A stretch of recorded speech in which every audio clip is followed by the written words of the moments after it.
Yun nga po, I'll give you 48 hours. Opo, Ayun. Kahunin nyo yan. Pag hindi nyo nakahunin 48 hours, at hindi nyo pa rin sasampaing kaso, paano lang kayong sabi na nagtatrabaho, you guys me, Colonel, po satisfied yung taong bayan sa mga rason ng mga pulis. after this, sir, I will go back to the chief of police, sir, and we will go back Para malaman po natin pataka ng pulis dito. Kailan nyo po isasampaing kaso, Colonel? Sigurado ako, pinangalanan na agad yung suspect. pinakita po natin. Why don't you give us the name of that suspect para lumiit po ang mundo niya? Magandang araw sa lahat. Muli, ipagpaumanhin nyo. Habang nagsasagawa tayo ng mas masusing pagsisiyasat bilang karagdagan sa Bonnet Gang Part 2, nang sa ganon ay mas maging pulido ang mga impormasyong ating ibabahagi, dahil nga, as you all know, tinitiyak natin parati ang bawat detalyeng nakakalap, ay hindi talaga maiwasang mayroon tayong mga mapupuna at talaga namang pupuko ng atensyon, lalo that it's a matter of public interest.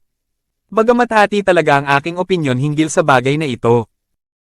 Para magkaroon kayo ng ideya, panoorin at pakinggan muna natin ang top-performing Senator of the 19th Congress, Senator Raffy Tulfo. Si Nanay Maria Teresa Limpante ay humihingi po ng tulong na mapanagot po ang bumaril at tumangay po ng motor ng kanyang anak, June 3. 1:40 po ito ng madaling araw sa Barangay San Roque, Antipolo, Rizal. Ang biktima po ngayon ay nagpapagaling po, nakakonfine po ito ngayon sa East Avenue Medical Center na isang joyrider na si Mr. Brixton John Limpante. Okay. At meron po tayong video, mga kapatid, panoorin po natin. Diyan po, Idol Raffy, nag-aantay lang naman po siya. Kumbaga, nag-CR lang naman po itong si biktima na may dumating pong riding in tandem. At nagdidiskusyonan po dahil mukhang ayaw po ibigay yung kanyang motor. Tinulak po hanggang sa yung nandun po sa motor ay binaril siya. Oh, Ang tama po nito, Idol Raffy, ay dito po sa parang leeg po. Dito po. okay, sa takliran. Ang tama po is spinal cord po. Oh, At bumagsak na po ang biktima, kinuha po ng isang sakay ng riding in tandem, yung motor po ng ating biktima.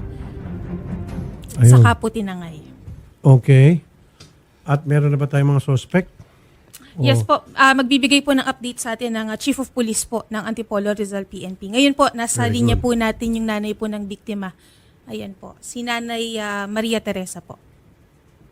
Magandang hapon kumusta po, naman, Maria? Sir Rafi. Magandang hapon po sa inyo, Ma'am Maria Teresa. Opo. Okay, naka-confine po ngayon itong si Brixton. Opo. Right. Malayo na po si panganib, sabi po ng mga doktor.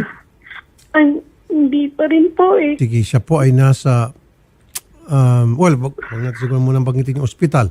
Sige po, mamaya-maya po, pagkatapos dito, subukan ko po dalawin siya, tingnan natin kung ano po yung kalagayan niya, ano po maitutulong na aking programa para sa kanya. Salamat po, Senador. Sige po. Tayo po'y kukuha ng update mula kay Lieutenant Colonel Ryan Manongdo.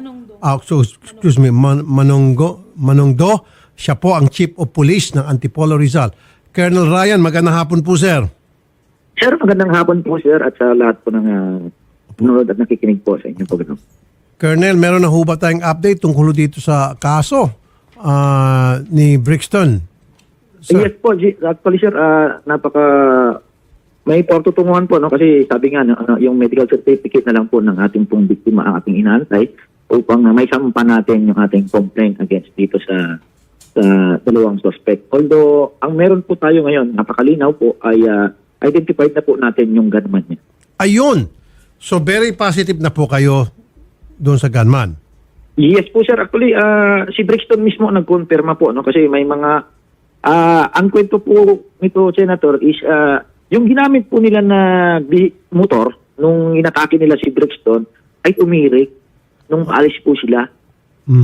Nag-malfunction po na 150 meters away from sa site kung saan po sinaktan si Brixton, ano? So, na-recover po natin yung sasakyan and luckily po, may mga dokumento doon na nag-lead po dito sa atin pong personality na to. At nagkaroon po tayo ng mga operational research at nakaproduce po tayo ng mga pictures, mga updated pictures niya at kinonfirm po yun ng ating pong biktima na si Brixton na yun nga po talaga ang nakita niya na bumaril po sa kanya. Okay. Good. At yung dalawang suspect pala identified na at makakasuhan na. Ano pong ikakaso po sa dalawang suspect, sir? Yung karnaping natin with frustrated homicide po ang isa lang pa natin na complaint po. Okay. At yung dalawa po ay nakakulong na ngayon? Na-inquest na po? Sir, linawin ko lang po, no? At large po itong dalawa. Tapos isa lang po dito yung na-identify po natin.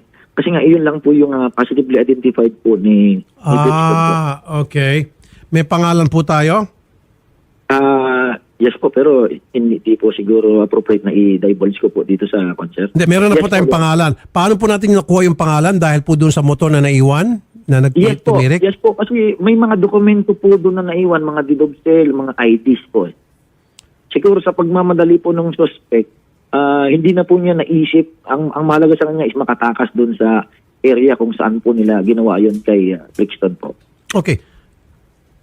Eto po, tingnan niyo po kung tama ba itong sasabihin ko kung makakatulong. There are times na kasi yung sasakyan na ginagamit ng suspect ay hindi pala nila sasakyan at hindi sa kanila register kundi nakaregister sa ibang tao na naibenta na sa kanila. Kaya kung babanggitin natin kung sino may-ari ng sasakyan, baka sasabihin nung tunay na may-ari ng sasakyan, hindi ako yon at lulutang pupunta din sa atin, magpapaliwanag hindi sa kanya at ituturo niya kung sino kabili o kung sino humiram o baka mali natin kinanap yon. Yun pong ibig sabihin.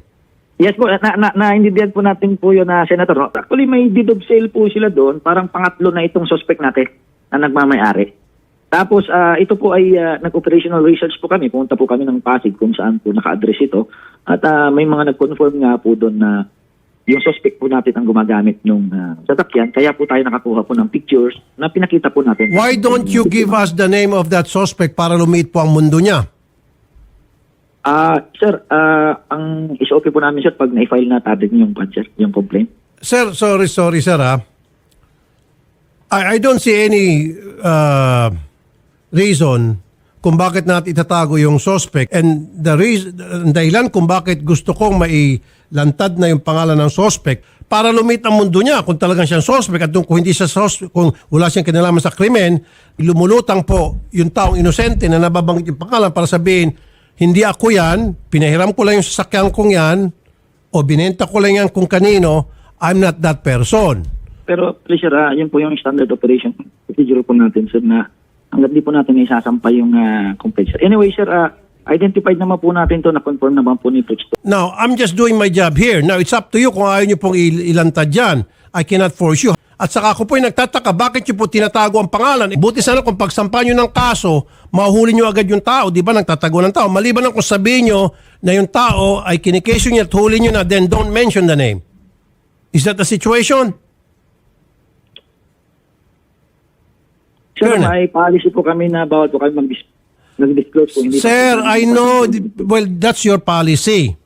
Is that the policy of the Philippine National Police? Yes po, sir, hanggat hindi pa po nakapag-file po ng complaint, sir, no? Hindi po kami nagda-divulge pa po. Hindi, sir. Ang tanong ko, sir, is that the policy of the Philippine National Police?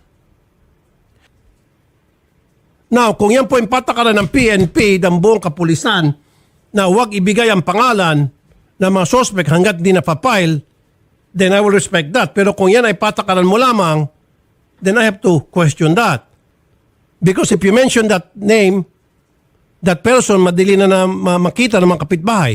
Hindi siya makapagtago. What I'm trying to do here is pinalilit ko yung mundo niya. Yes, sir, naunawaan ko po kayo, sir, no? Pero, siyempre, sir, marami mga operational patayo na pati. Yan ang sasabihin mo, sir. Kung gumagawa kayo ng follow-up operation right now, at ayaw mo sa operation. So if your reason is because you're doing a follow-up operation, baka masira ang operation, heck, of course, pagbibigyan kita. Yes po. Maraming salamat po, sir. Actually, sir, yun po yung tutumbukin po natin na statement po. Ganon po kayo magsalita. Pero kung pulis ang naagrabyado, agad-agad ibibigyan yung pangalan. Kung kabaro nyo naagrabyado, kung kabaro nyo ang nabaril, mabilis pa sa 4, kinuelyo na nyo na po yung suspect, pinarada nyo na sa media at pinagsasabi nyo ng pangalan, pero hindi nyo kasi kabaro, marami pa kayong mga cheche-boreche kasi hindi nyo kabaro ang biktima. Now, sir, sinabi mo na sa akin na gumagawa kayo ng follow-up operation para hindi masirang operation ninyo, then I will respect that. Yes po, sir. Thank you, sir. Thank you, sir. So, meron kayong ginagawang follow-up operation, so ayaw nyo po masunog. Okay ako dyan. Pero yung sinasabi mo, hanggat di napapile, it is a procedure na not to mention the name of the suspect hanggat not being filed. May mga case build up pa po kasi dito, sir. Maliban po dito sa pagpapile po ng ating pong specific na kaso po ni Sir Brixton, sir. May mga nilalunch pa po tayo. Kasi, kaya nga sir, sabi nyo kasi meron na kayong suspect at sasampa nyo Yes ng po. kaso. Ito po. Yes Yung po. pong pagka alam ko na definite na kayo sa suspect, nagawa na kayo ng research, and isasampa nyo sa piskalya, I will respect that. Maging maliwanag ka, Yes, Colonel. po. Thank you. Nas malinaw po. Yun. Okay. With that, I respect. So now, sir, matibay yung mga ebidensyang hawak nyo. Kaya nga ino-operate nyo na yung taong yan. Yes po, matibay po ito. No? Unang-una is yung ating pong biktima ay buhay po. No? Nakapagbibigay po siya ng statement. So, first-hand information po. No? Plus, pangalawa, itong mga circumstantial na mga ebidensya natin tulad ng motor na sinasabi po natin na nag-link dun sa ating ay hawak po rin natin at meron po tayong mga possible na testigo po no? Na magpapalakas pa ng ating isasampang complaint against po dun Odette, tawagan mo ang Krame para ma-educate tayong lahat dito. Who knows, baka tama rin to si sir, okay? So, Colonel, for the last time, definite na kayo sa suspect na sasampa nyo ng kaso. Meron na kayong suspect at definite na kayo dun sa pangalan and that suspect ang sasampa nyo ng kaso. Yes po, sir. Yes po, sir. Kaya lang, i-operate ninyo. Yes po, sir. Sir. Okay. Actually, sir, nagkaroon po kami, sir, although may mga other prior incident pa po bago nangyari. Kasi Colonel, wag kang gumawa ng sarili mong patakaran. Kaya ayaw mong sabihin, maaring pinagtatakpan mo. Di ba, sir? Ganun ang dating po. Colonel. Pero dun sa explanation mo, sige, I'll accept that. So, Colonel, pagkatapos na file ng kaso, ano susunod? Actually, sir, nag-create tayo ng case build-up kasi nga at large pa ang mga ito, sir, na maaari pang tumira. So, yun nga yung hindi natin pwede pang i-divulge, sir, kasi nga may intelligence. Sa akin kasi, sir, nasa investigation tayo, sir, pero the intelligence community is also moving, sir. So, yun nga sabi ko. Sir, dyan na naman tayo. Sabi mo, baka tumira pa sila. Kasi if you mention the name of this person, hindi na sila titira kasi sunog na sila. By not mentioning their name, of course, titira ulit sila. Kasi hindi pa sila identified eh. Nag-gets mo, sabi mo, baka tumira ulit sila. Of course, by not mentioning them, who knows, baka mamaya tumira sila, baka sa bukas tumira sila. Kasi hindi pa identified. Sabi mo kasi sir, baka tumira sila. Tumira pa ulit sila. Kaya mamanman mo. Wag mo nang payagan na tumira pa ulit sila. Mabuti sana sir kung 24/7 sa bawat sulok ng Pilipinas, mababantayan nyo lahat ng mga rider para hindi na sila maging biktima ng pagtira nitong dalawa. Wag natin payagan makatira pa sila. Ibulgar natin pangalan nang sa gayon, lilit ang mundo nila. Yun po yung point ko. Okay po. Anyway, Colonel Felipe Maragon, Provincial Director, Rizal PNP. Magandang hapon po, Colonel Maragon. Colonel? Nasaan si Colonel Sir, Maragon? good afternoon po. Magandang hapon po. Okay. Medyo naintindihan ko po itong stand ng inyo pong Chief of Police, si Manong Do. At ang kanyang rason, kasi operate daw nila. Yun, sir, is at the right time siguro, sir, since sabi nga ni Hepe, sir, is may ongoing follow-up operation. Yes. Just to, muna, sir, para maprotektahan naman, sir, yung effort nila na if they are already closing in with the subject. Yes, sir. Yes, naintindihan ko po yan. Yun lang po, Sabi ko nga, banggitin. in case naman, sir, na may magandang follow-up operation, why not, sir, kung mas maganda nga, sir, yan, kung ma-identify na nila at makuha nila, pwede naman, sir, through your program, sir, pwede nating i-divulge, sir, para yung ma-aware ang ating mga kababayan, sir. Exactly. Yan po yung pinapoint out ko kasi Colonel Sir. Makakatulong po yung programa para lumit ang mundo nitong suspect. Tama po, tama yung movement. But sabi ko nga, sir... And then isa pa makadagdag pa sir, the fact na parang ayaw ibigay pa ni Colonel despite na sure na sila doon sa pangalan ng suspect na yun na talaga ang suspect nila kasi identified na po mismo ng victim at sinabi ng victim yun na talaga yun at ayaw pang sabihin ni Colonel, ayan, nagdududa tuloy mga tao, parang lumilitaw, parang pinoprotektahan dito yung suspect. Yun lang po gusto ko sabihin, sir, Colonel. As far as I'm the commander here in Rizal, sir, Yun nga sir, ang ano namin is professionalism ng aming mga tao rito. I Thank assure you sir, Thank you. na itong pulis natin na ginagawa nila trabaho ng maayos dito sa Rizal Thank sir. Yun lang po sir ang may ano ko sa inyo, may assure ko sa inyo. But yun nga sir, yung tungkol dyan sa nangyari po sa Antipolo, I leave it to the COP. Sabi nga nyo na may ano sila, Yes. follow-up operation. Sana sir, matulungan natin sila na wag mo nang i-divulge yung ano. But at the right time nga sir, sabi ko nga sa inyo, wala po, wag po kayong mag-alala at i-ano namin sa staff nyo sir in case na may development na po kami. Sana po naintindihan yung where I'm coming from, Colonel. Ano po? I will cooperate po sa sinasabi niyong follow-up operation. Pero there are times dapat, alam niyo po kung kailan dapat i-divulge para maka-ready yung taong bayan. Now, if you will give me assurance, in the next 20, 48 hours, mahuli na yan, I will cooperate. Pero after 3 days, hindi pa rin nahuli, then babalikan ko po itong COP ninyo. Deal? I'll give you 48 hours. Kahunin nyo yan. Pag hindi nyo nakahunin 48 hours at hindi nyo pa rin sasampaing kaso, panay lang kayong sabi na tinatrabaho, you gets me, Colonel?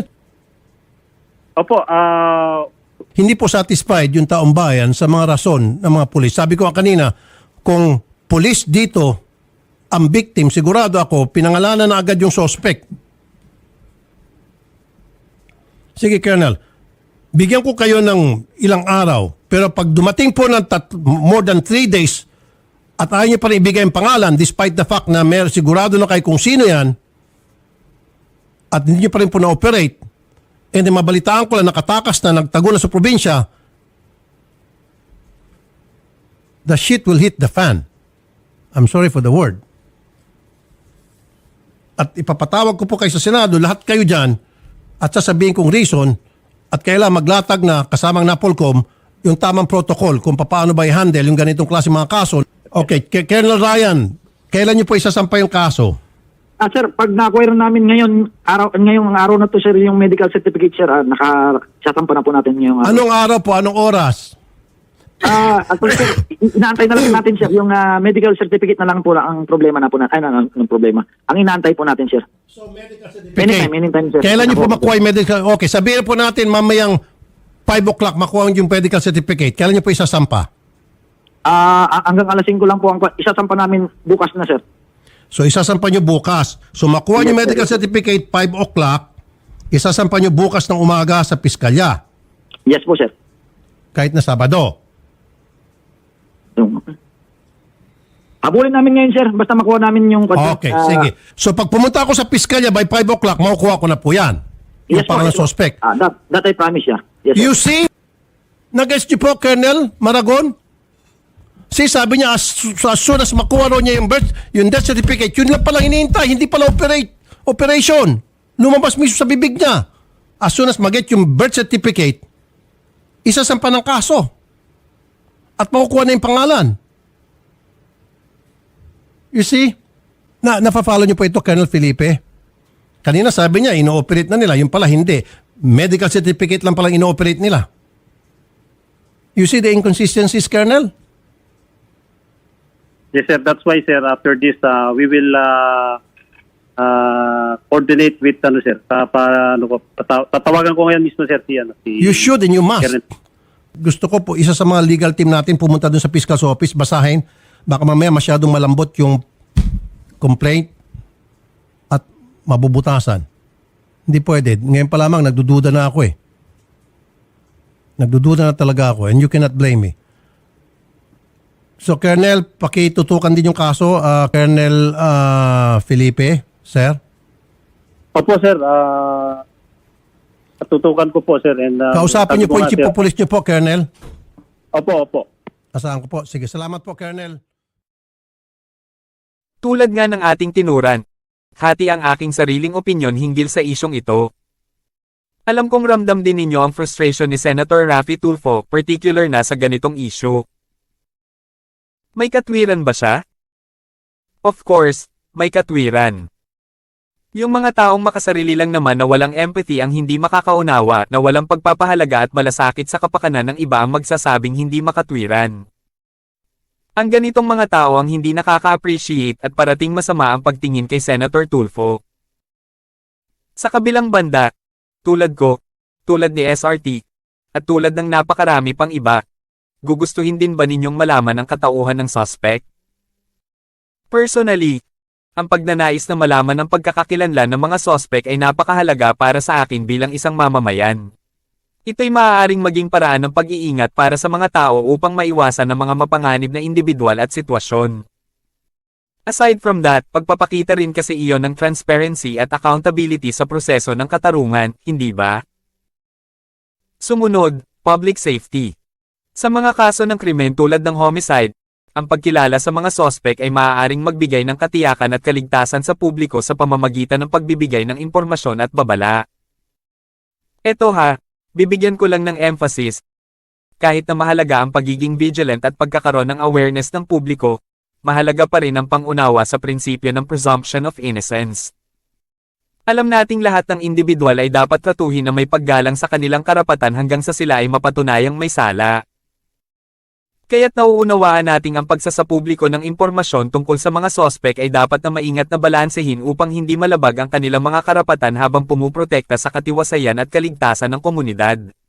Ang tamang impormasyon at koordinasyon sa pagitan ng mga awtoridad at publiko ay mahalaga upang mapanatili ang balanse at katarungan sa lipunan. Pero paano nga ba dapat balansehin? Napaka-komplikado, hindi ba? Again, hindi dinidisregard ang doctrine of the presumption of innocence. Siyempre, kabisado na natin yun. Ngunit, hindi nyo masisisi ang mga katulad kong nais lamang mas makapag-ingat. Bukod pa nga riyan, alam nating hindi rin lahat ng naa-acquit ay totally walang pagkakasala. Maraming pagkakataong nakakalusot ang isang akusado dahil sa maraming factors, tulad ng incompetency ng abogado ng prosekusyon, o di kaya due to technicalities, o kaya hindi sapat ang mga ebidensya, at iba pa. So lahat ba ng napapawalang sala ng korte ay outright wala ng kasalanan talaga? Ibig sabihin ba agad ay hindi siya ang gumawa ng kung anumang akusasyon sa kanya? Hindi, di ba? So, masisisi nyo nga ba ako at marami pang iba kung gustuhin malaman ang identity ng suspect? Tulad sa kasong ito, ayon na rin sa Chief of Police ng Antipolo ay positively identified ng biktimang nasa critical na kalagayan at that time, ang suspect. Wala bang bigat yon para sa inyo? Ngayon, tama ba ang ginawa ni SRT na pagpa-file ng resolution upang mabigyang linaw ang nasabing pulisya? Natural, oo. Paano ka maninimbang sa isyong pagsasaalang-alang sa karapatang pantao ng akusado kumpara sa potential harm or danger na napakaposibleng idulot pa nito sa iba at pagdudulot ng takot o pangamba sa lipunan? Kaya tama lang that SRT initiated an effort para magkaroon ng further clarification tungkol sa sinasabing policy. Sa parte naman ng PNP, tama rin ang sinabi ni Police Lieutenant Colonel Ryan Manongdo na mayroon sila ganong pulisya. Yun nga lang, he failed to cite from which particular policy it was from. Batid kong most of you ay hindi aware patungkol dito dahil ayon nga sa ating pagsasaliksik at sa ating mga kinapanayam, sadya itong hindi pinaingay.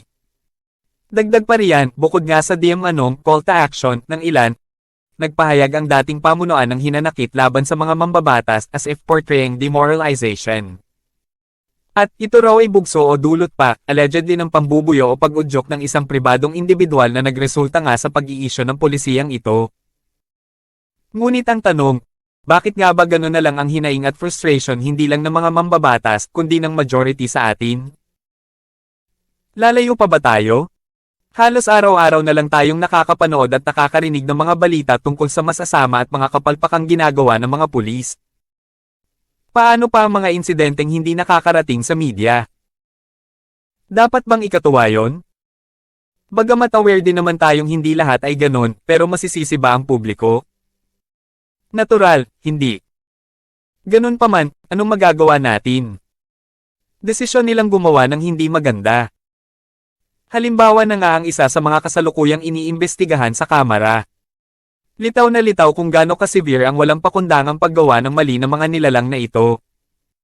Nagagamit pa nila ang mga operasyon ng PNP bilang palusot sa mga kabalbala nila.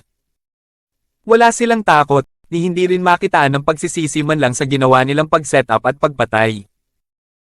Dagdag pa nga, ang sinasabing mga pulis na ito na naghirap sa pag-aaral at dumaan sa iba't ibang schooling at trainings, ay hindi man lang nalalaman kahit pa ang mga very basic procedures. Na, kahit pa nga ang mismong mga opisyal. Kumusta naman yun?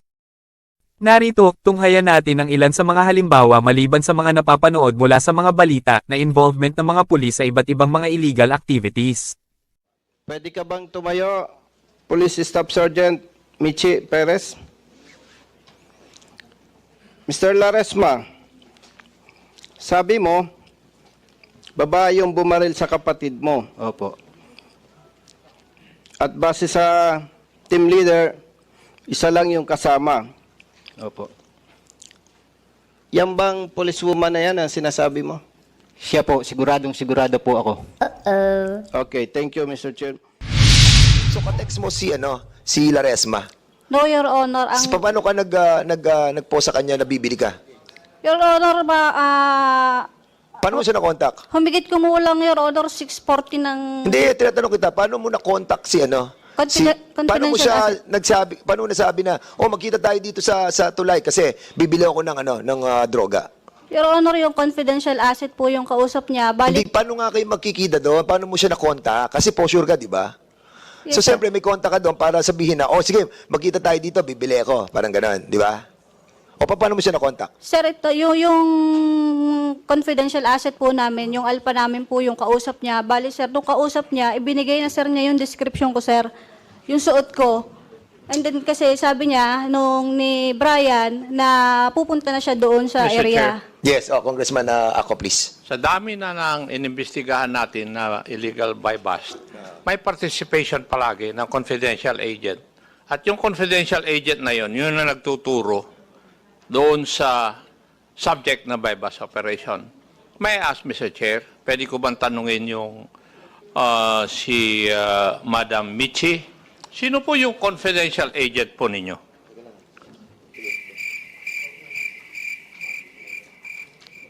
Sir, confidential po yun, sir. Paano ko po malalaman, Madam Michi, na nagsasabi ka ng totoo? Sir, dahil That's yun, a very good excuse yung sinasabi nyo. Now, matanong kita, alam mo ba kung yung confidential agent ninyo ay official confidential agent ng PNP? Huwag mo akong papasukin doon at baka ikaw ang maiipit. sorry, Your Honor. Yung confidential agent mo niya, official na confidential agent ng PNP? O agent nyo lang? Sir, ano po siya, BIN, sir? Sagutin mo ako. Hindi mo sinasagot yung tanong ko. Official po, sir. Ano? Official po, sir. Official. Nakalista sa official agent ng PNP. Baka hindi mo alam ang ibig sabihin nung nakalista sa official agent ng PNP. I do not know kung na-assign ka na sa intelligence unit ng Philippine National Police. Ngayon, sagutin mo ako. Meron ba siyang appointment na confidential agent ninyo? O house siya na agent lang ninyo? Sir, meron talaga, sir, appointment, sir. O house siya na agent lang ninyo? Parang boses ni Congressman Fernandez, no? Pero hindi bale na. In-emphasize lang natin na kahit pa abogado at dati ring pulis na ngayon isang congressman ay nakakagamit ng ganong pananalita sa mga pulis, pulis. Kahit di naman siguro intentional at out of the frustration lang din tulad marahil ni Senator Raffy Tulfo, hindi ba? Nakaka-frustrate nga naman kasi talaga. Heto ipagpatuloy pa natin. Meron ba siyang appointment na confidential agent ninyo? O house siya na agent lang ninyo?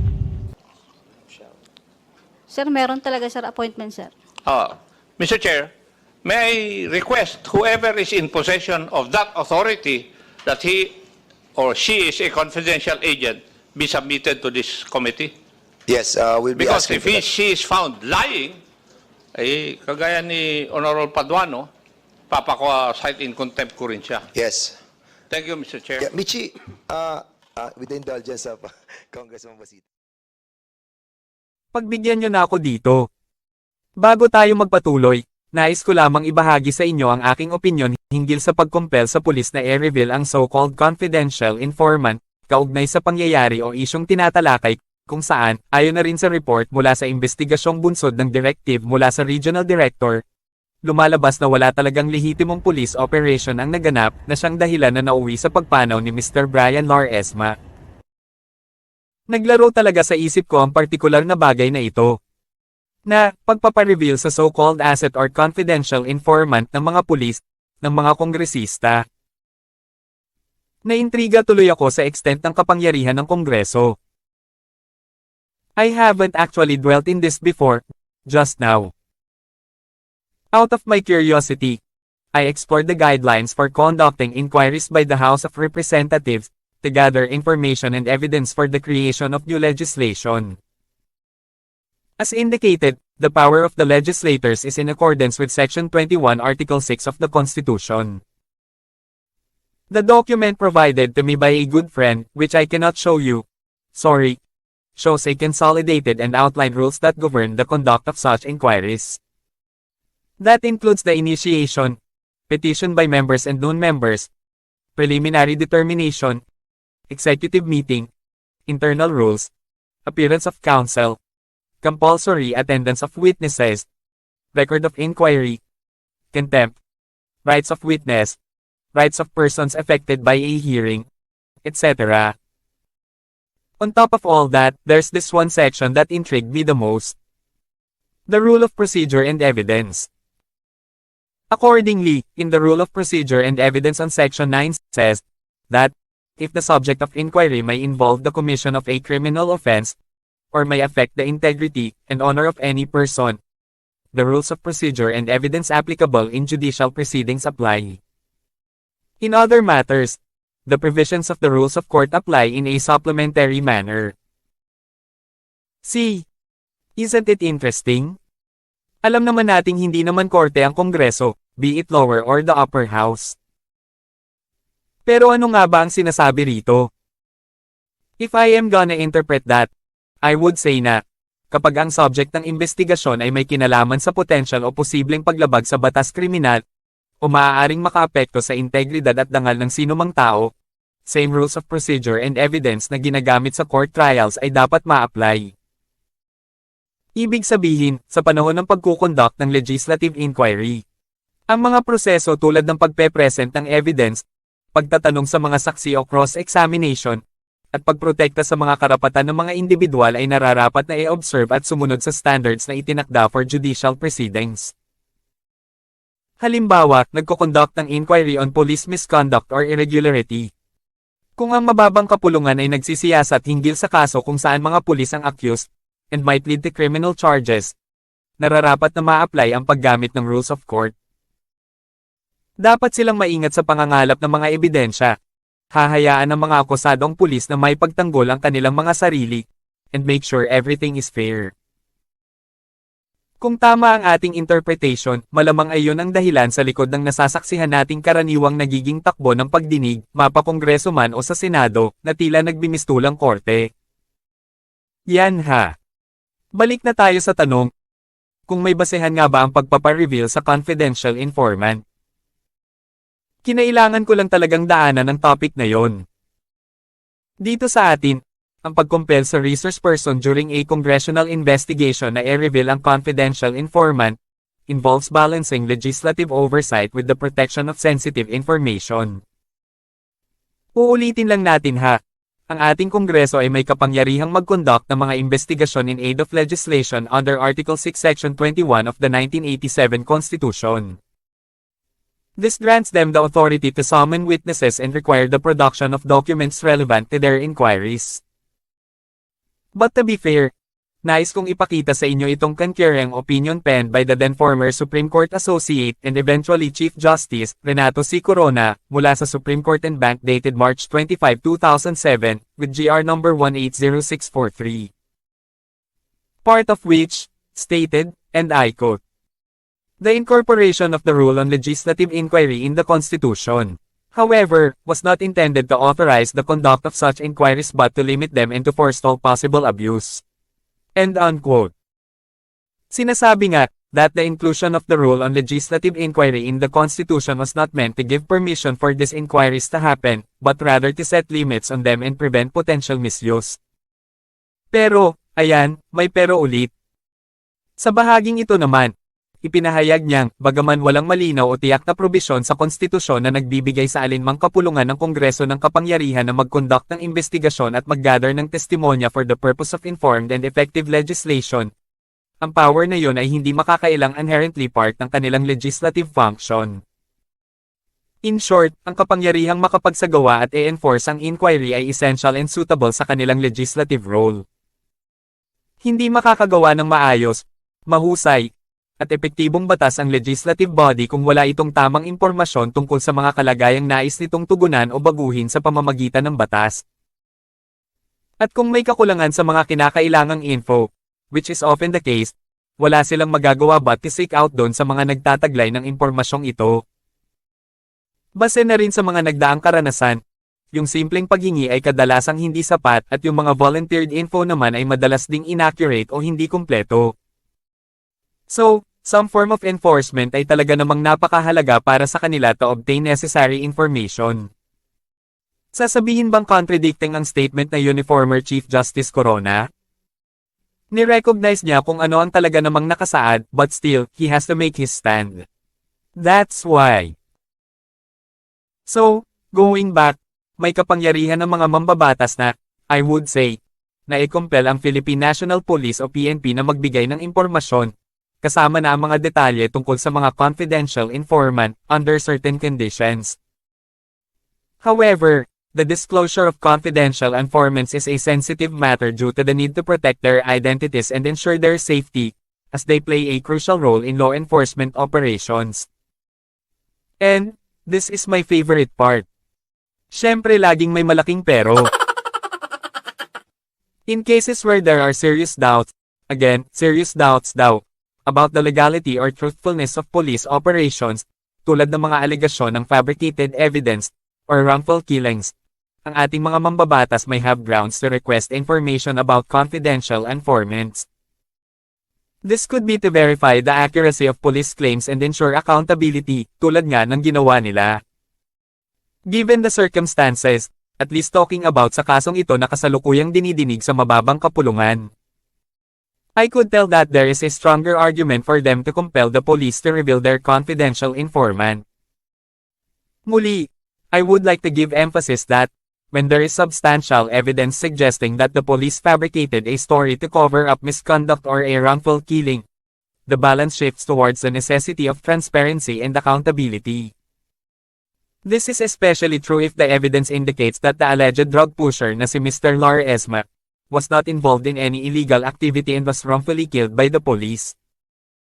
Ano nga ba ang basehan nito? Sa batas ng Pilipinas, isa sa mga pangunahing kaso na tumatalakay sa isyu ng pagbubunyag sa confidential informants ay ang People of the Philippines vs. Court of Appeals and Tomas Baton e Magtibay, JR No. 126005, decided on July 31, 1998.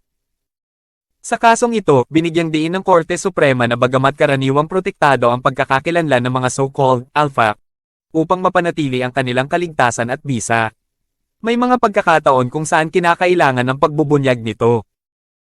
Partikular, kung may seryosong pagdududa tungkol sa legalidad o katotohanan sa mga operasyon ng pulisya, tulad ng mga paratang ng paingkeng ebidensya o maling pagpatay. The police may be compelled to disclose the identity of their informants. This is to ensure that justice is served, the truth is uncovered, and accountability is maintained. Ganon din sa People of the Philippines vs. Rodrigo Cortez, GR No. 182148. March 26, 2009. Sa kasong ito nakapagbigay ng talaga namang significant insight sa similar na issue. It highlighted the balance between the need for confidentiality to protect informants, and the necessity of disclosure to ensure a fair trial and verify the accuracy of police claims. Tulad ng ipinapakita natin ngayon sa screen upang mas madaling maunawaan. Another relevant case is, People of the Philippines vs. Quijada, GR No. 170236, January 15, 2010. Nireiterate ng Supreme Court, na ang pager reveal ng identity ng informants ay modo justify lamang in exceptional circumstances, where the disclosure is necessary for the defense of the accused, and such necessity outweighs the risk to the informant, and the public interest in maintaining confidentiality. Ang mga kasong ito underscore the legal principle, na bagaman ang mga congressional investigation ay makapangyarihang mga kasangkapan, dapat itong timbangin against the need to protect confidential informants. Ayan ha, na-establish na natin. Pero nais kong maipagpatuloy ipakita sa inyo ang iba pang mga kaganapan sa pagdinig. Again, please bear with me. Mahalaga lang talagang maipakita ko sa inyo ang mga ito. Malalaman ninyo mamaya kung bakit. Meron ba siyang appointment na confidential agent ninyo? O house siya na agent lang ninyo? Sir, meron talaga, sir, appointment, sir. Mr. Chair, may I request whoever is in possession of that authority that he or she is a confidential agent be submitted to this committee? Yes, we'll be Because asking if for that. she is found lying, eh, kagaya ni Honorable Paduano, papako-cite in contempt ko rin siya. Yes.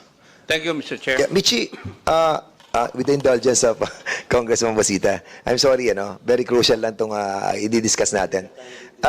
Michi Perez, may we remind you, again, lagi namin sinasabi to, binibigyan namin ng pagkakataon. Huwag ka magsisinungaling dito talaga. Bibigyan ka namin ng pagkakataon na yung confidential agent mo, ano sinasabi mo, confidential informant mo, na umattend sa susunod na hearing namin. Okay? So, Michi, if I see this communication between him and his brother, na doon sila magkikita sa tulay na yon, at hindi mo maipadadala sa amin yung informant mo na nagsasabi na si Brian at yung informant ay makikita doon sa tulay na yon, then we will be citing you in contempt. Now, we will give you a chance, Michi. Ibigay mo sa amin right now kung sino yung informant mo, and then we will be asking him or her to be in here. And you, Mr. Laresma, kindly submit to us yung dokumento na nagte-text ikaw at ang brother mo. Okay. Congressman Busita, now you have the floor. Okay. Doon sa report, lumalabas may 3 putok eh. At ngayon, sinasabi na Mr. Laresma, ikaw ang bumaril doon sa kapatid niya. Now, doon sa 3 putok, may pinutok ka ba o wala?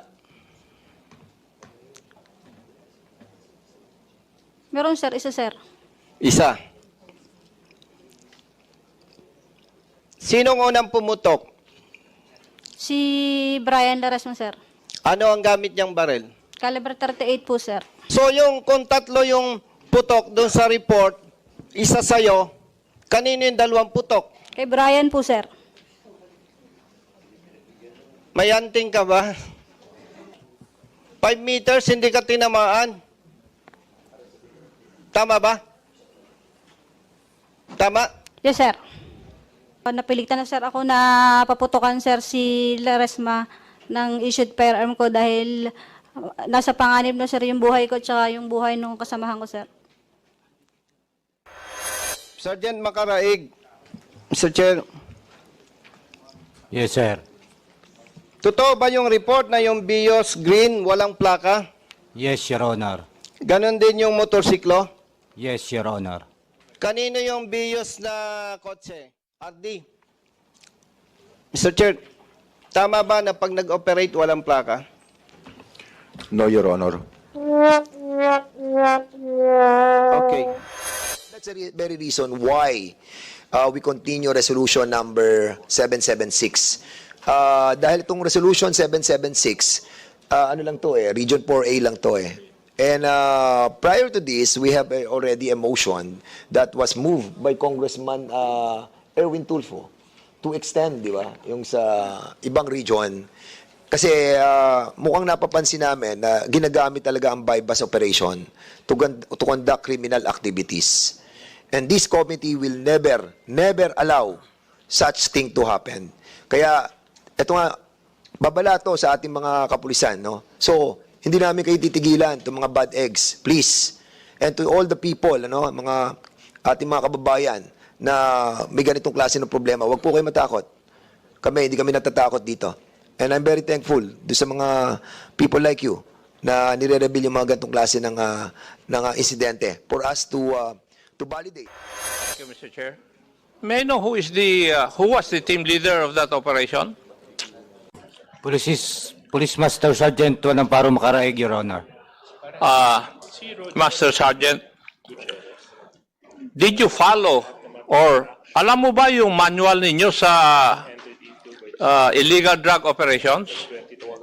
Yes, Your Honor. And may I know how many phases are there? If you know. Kasi kung hindi mo masagot yun, basic yun, na dapat 3 phases yung operations na ganito. 5, Your Honor. 5? Could you please enumerate the 5? Planning po, coordination, surveillance. Hindi mo alam. Sasagot mo palang iho, hindi mo alam. I'm sorry, Your Honor. Alam mo, hindi ako magtatanong ng tanong na hindi ko alam yung sagot normally. I'm sorry, Your Honor. Ha? Huwag kang magsasabi ng alam mo kung hindi mo alam. Kasi kung nagsisinungaling ka sa maliit na bagay, magsisinungaling ka na sa malalaking bagay. Alam mo ba yung ibig kong sabihin? Tinitesting ko lang kung magsasalita ka ng totoo, iho. Di ba? Tinanong ko lang kung alam mo yung proseso ng anti-illegal drug operations. Sabi mo, alam mo. Pero sa unang tanong ko pa lang, bagsak ka na. There are 3 phases, iho. Yung prior to bypass operation, the bypass operation itself, and the post-operation. Maski tanungin mo yung mga opisyal na nakakaalam nito. Ang tanong ko sa iyo, nasunod mo ba lahat to? Yes, Your Honor. Paano mo masusunod yung hindi mo alam? Hindi mo nga alam paano mo masusunod? Niloloko mo yata ako.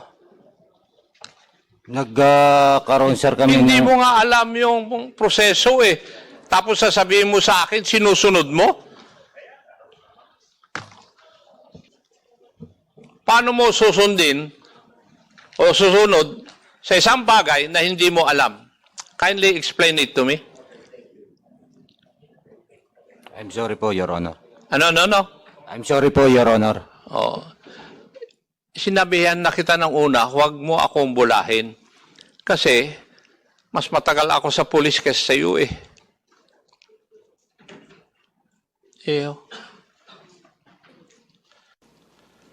Now, may I go to Madam Michi? Kayo po ba ang bumaril kay Brian? Yes, Your Honor. Yes. Bakit mo siya binaril? Dahil binaril niya din ako, sir. Your Honor. Ano? Binaril niya din po ako, sir. Ibig mo sabihin siya ang unang bumaril. Yes, Your Honor.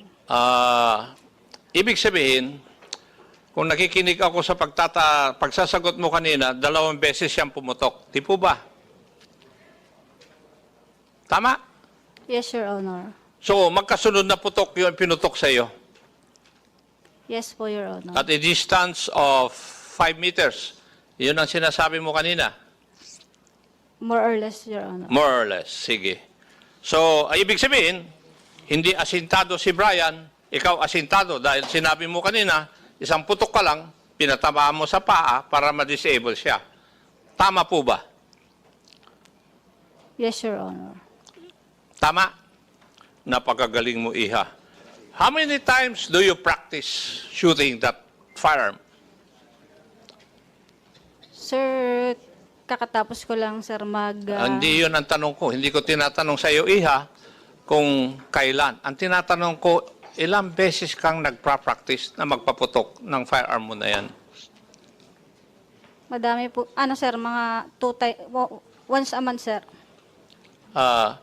Matanong ko nga, RD, yun ba yung SOP ninyo na members of the police force will fire their firearms once a month? No, Your Honor. Oh, yeah.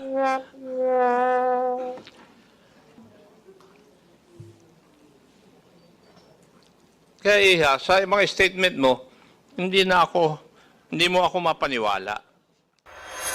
So, nangyari sa Chaong. So, hinila nyo yung katawan ng tao, isinakay nyo sa sasakyan, inilipat nyo ng San Juan para hindi na kayo magko-coordinate doon sa Chaong Municipal Station. Is this correct assumption? Makaraig. No, Your Honor. So, mali ako. Mali kami sa mga binabasa namin ngayon, ng mga pidabit lahat, and even the report of the provincial director and regional director. Mali kami lahat. Kayo, tama. Ganun ba yun? Yes, Your Honor. Okay. So kami nagsisinungaling, hindi kayo nagsisinungaling. Makaraig. So nagsisinungaling kami mga members of this committee. Can you reply to me directly? Nagsisinungaling kami. No, Your Honor. Oh. So hindi kami nagsisinungaling. So tama kami. Makaraig. So tama kami. Kayo mali. Okay. So I will not be laboring on that issue anymore. I'm just wanted to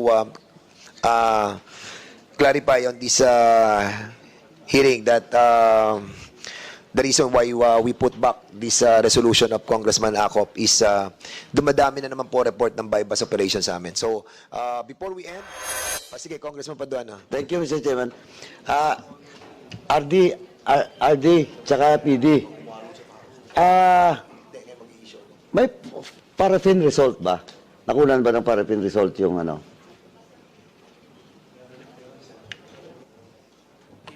Sir, meron na po. Mayroon. So, anong resulta ng paraffin result? Negative po pareho, Your Honor. Negative pareho. O di, ayun.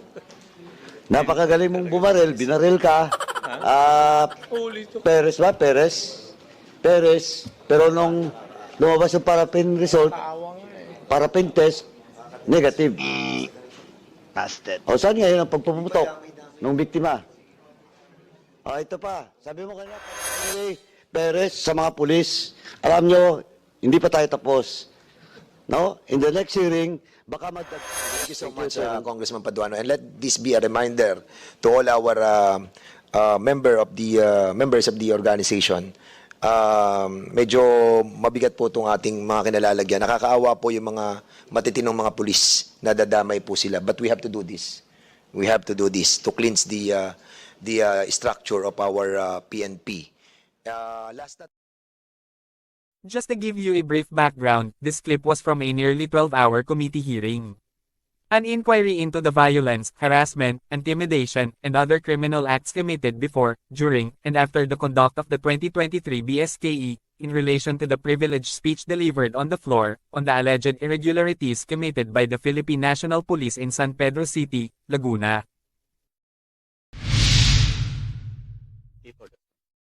Mr. Chair, can I request for the RD, the PD, the R7, and the HEPE to just sit not together because they've been murmuring since this committee hearing started, Mr. Chair. So there's a request that pwede po ba yung ibang PD dito na kaya? Si ano na lang natin si General Lucas na lang po. Nag-usap na nga kayo kahapon eh. Mr. Chair, may I request for the RD to sit here so I can see him properly? Yung sa region na lang po, yung mga taga-region dito na sa kaliwa. And then, Mr. Chair, may I request that the Chief of Police of San Pedro and RD to, or maybe the Chief of Police to sit here beside the NAPOLCOM. Kasi baka nandyan yung asawa niya eh. Mr. Chair, may I ask the body and the RD if the wife of the COP is here in this body?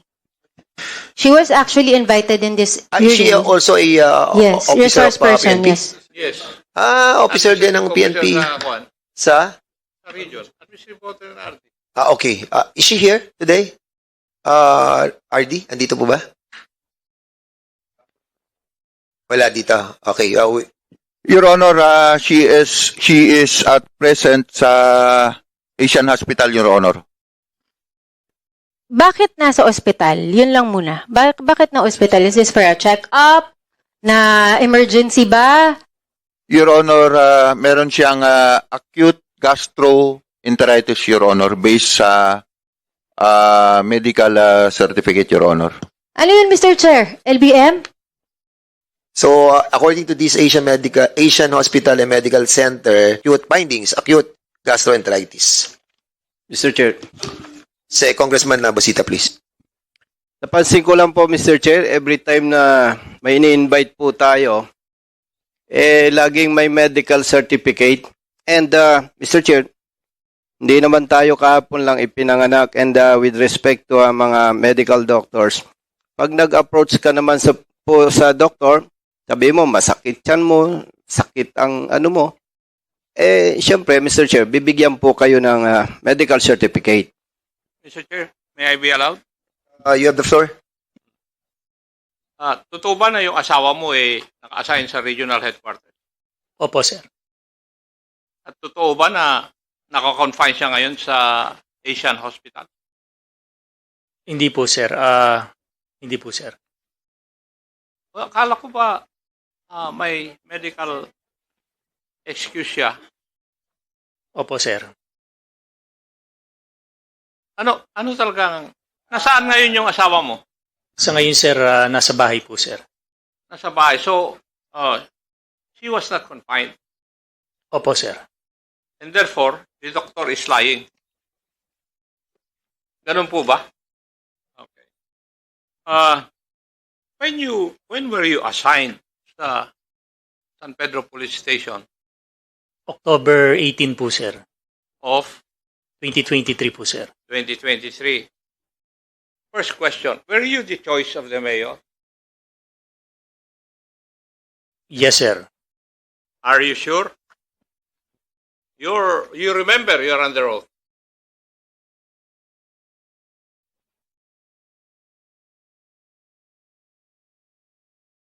Napag-isip ka. Opo, sir. Copy po, sir. Yes, sir. Yes. Yes, sir. Saan yung PD ng Laguna? Yes, sir. Good afternoon, Your Honors. Were you the PD in October of 2023? No, Your Honor. No. I assume January 25. Would you please provide us a copy of the 5 names submitted by the provincial director to the mayor of San Pedro Laguna? Yes, Your Honor. Yes. And would you, nabasa mo na ba yun? Not yet, Your Honor. Yes. Kasi I have the feeling na hindi kasama yung pangalan ni Colonel Valenzuela. Opo, sir. Yes. Di ba? Sigurado ka, ha? Yes, sir. Kasi babalikan kita. Yun sa tanong ko na yun. Yes, yes. But according to the information that I have received, then Mayor Mercado did not choose Colonel Valenzuela. That is why I'm asking for the document submitted to the mayor from the 5 names of police officers from where he will choose his chief of police. And that is precisely also the reason why Mayor Mercado initially, since October, was not supportive to the police station of San Pedro Laguna because the chief of police given him was not his choice.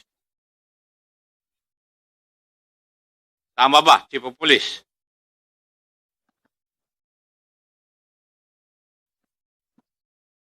Sir, may I ask the repeat of the question po, sir? Pasensya na po, sir.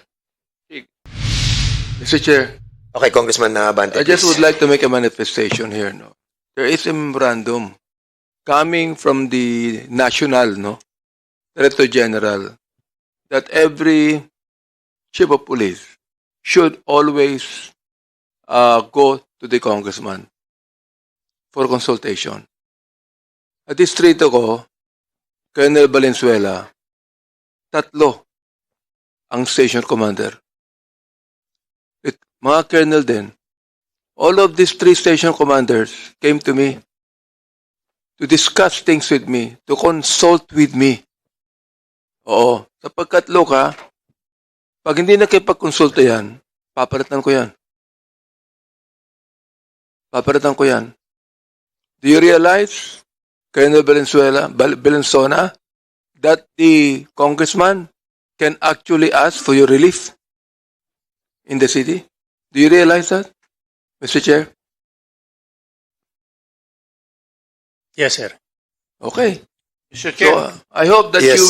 you will perform the memorandum given to you to visit the congresswoman for Okay. consultation. Before I recognize Congressman Akop, briefly lang, Congressman Akop. Yes. Hindi po niya alam, Chairman Benny, yun. Na, dahil yun nga yung sinabi ko kanina nung wala po kayo. He is trying to please the local chief executive dahil hindi siya ang original na choice. Yun naman ang katotohanan. Kaya pag na-approve ko yun, iho, may kalalagyan ka. Kaya yun ang tanong ko sa iyo. Thank you, Mr. Chair. Tungkol po doon, ma'am. Tungkol po doon sa warrant, ma'am. So, what did your open sources tell you or inform you about that bail? Ma'am, Warrant and bail. meron po ako isang napagtanungan, ma'am. Ang sabi po daw, ma'am, is nakapagpiyansa na po si Kapitan. Nakipagpiyansa na? Yes, ma'am. At what time ito? Ma'am, around na yun, ma'am. Around siguro mga past 8 na po yan, ma'am. Yung pong information na na-receive ko, ma'am. Past 8 p.m. Yes, And ma'am. then after receiving that information, to whom did you inform this? Ma'am, immediately informed our chief of police, ma'am, regarding the information, ma'am. Anong time niya ginather yung team na 30 men, SWAT, and pupunta doon sa bahay ni Kapitan Junen yun? Ma'am, mga ganong oras na rin po, ma'am. Habang nagbe-verify po ako, ma'am, nag-instruct na rin po si chief of police, ma'am, na kung maaari, mag-conduct po ng operations to serve the warrant of arrest against Barangay Captain Juninho. Mr. Chair? Yes, Mr. Chair. With the indulgence of Congressman Matibag. Thank you, Mr. Chair. To the Chief of Police. Your Honor. Sir, do you know the person, subject matter of the warrant of arrest? Yes po, Si sir. Kapitan. Kilala mo naman, di ba? Opo, sir. And despite the fact na kakilala mo yung tao at hindi naman ganun kalaki yung kaso, di ba? It's normal. I mean, I've been in the practice before. It's normal na parang malit lang yan na kaso, just deal with it. No? Inform mo na lang na, boss, may warrant ka dito, ganyan-ganyan, it's for a minor offense. Just post bail para hindi na namin i-enforce to go to your house. Wala namang ganun na courtesy binigay sa Kapitan. Opo, sir. Opo. Wala. Wala po, sir. Judgment call mo yan. Yes, sir. Yes, sir. Okay, so now, so ilang times na rin nakapag-enforce ng warrant? Mga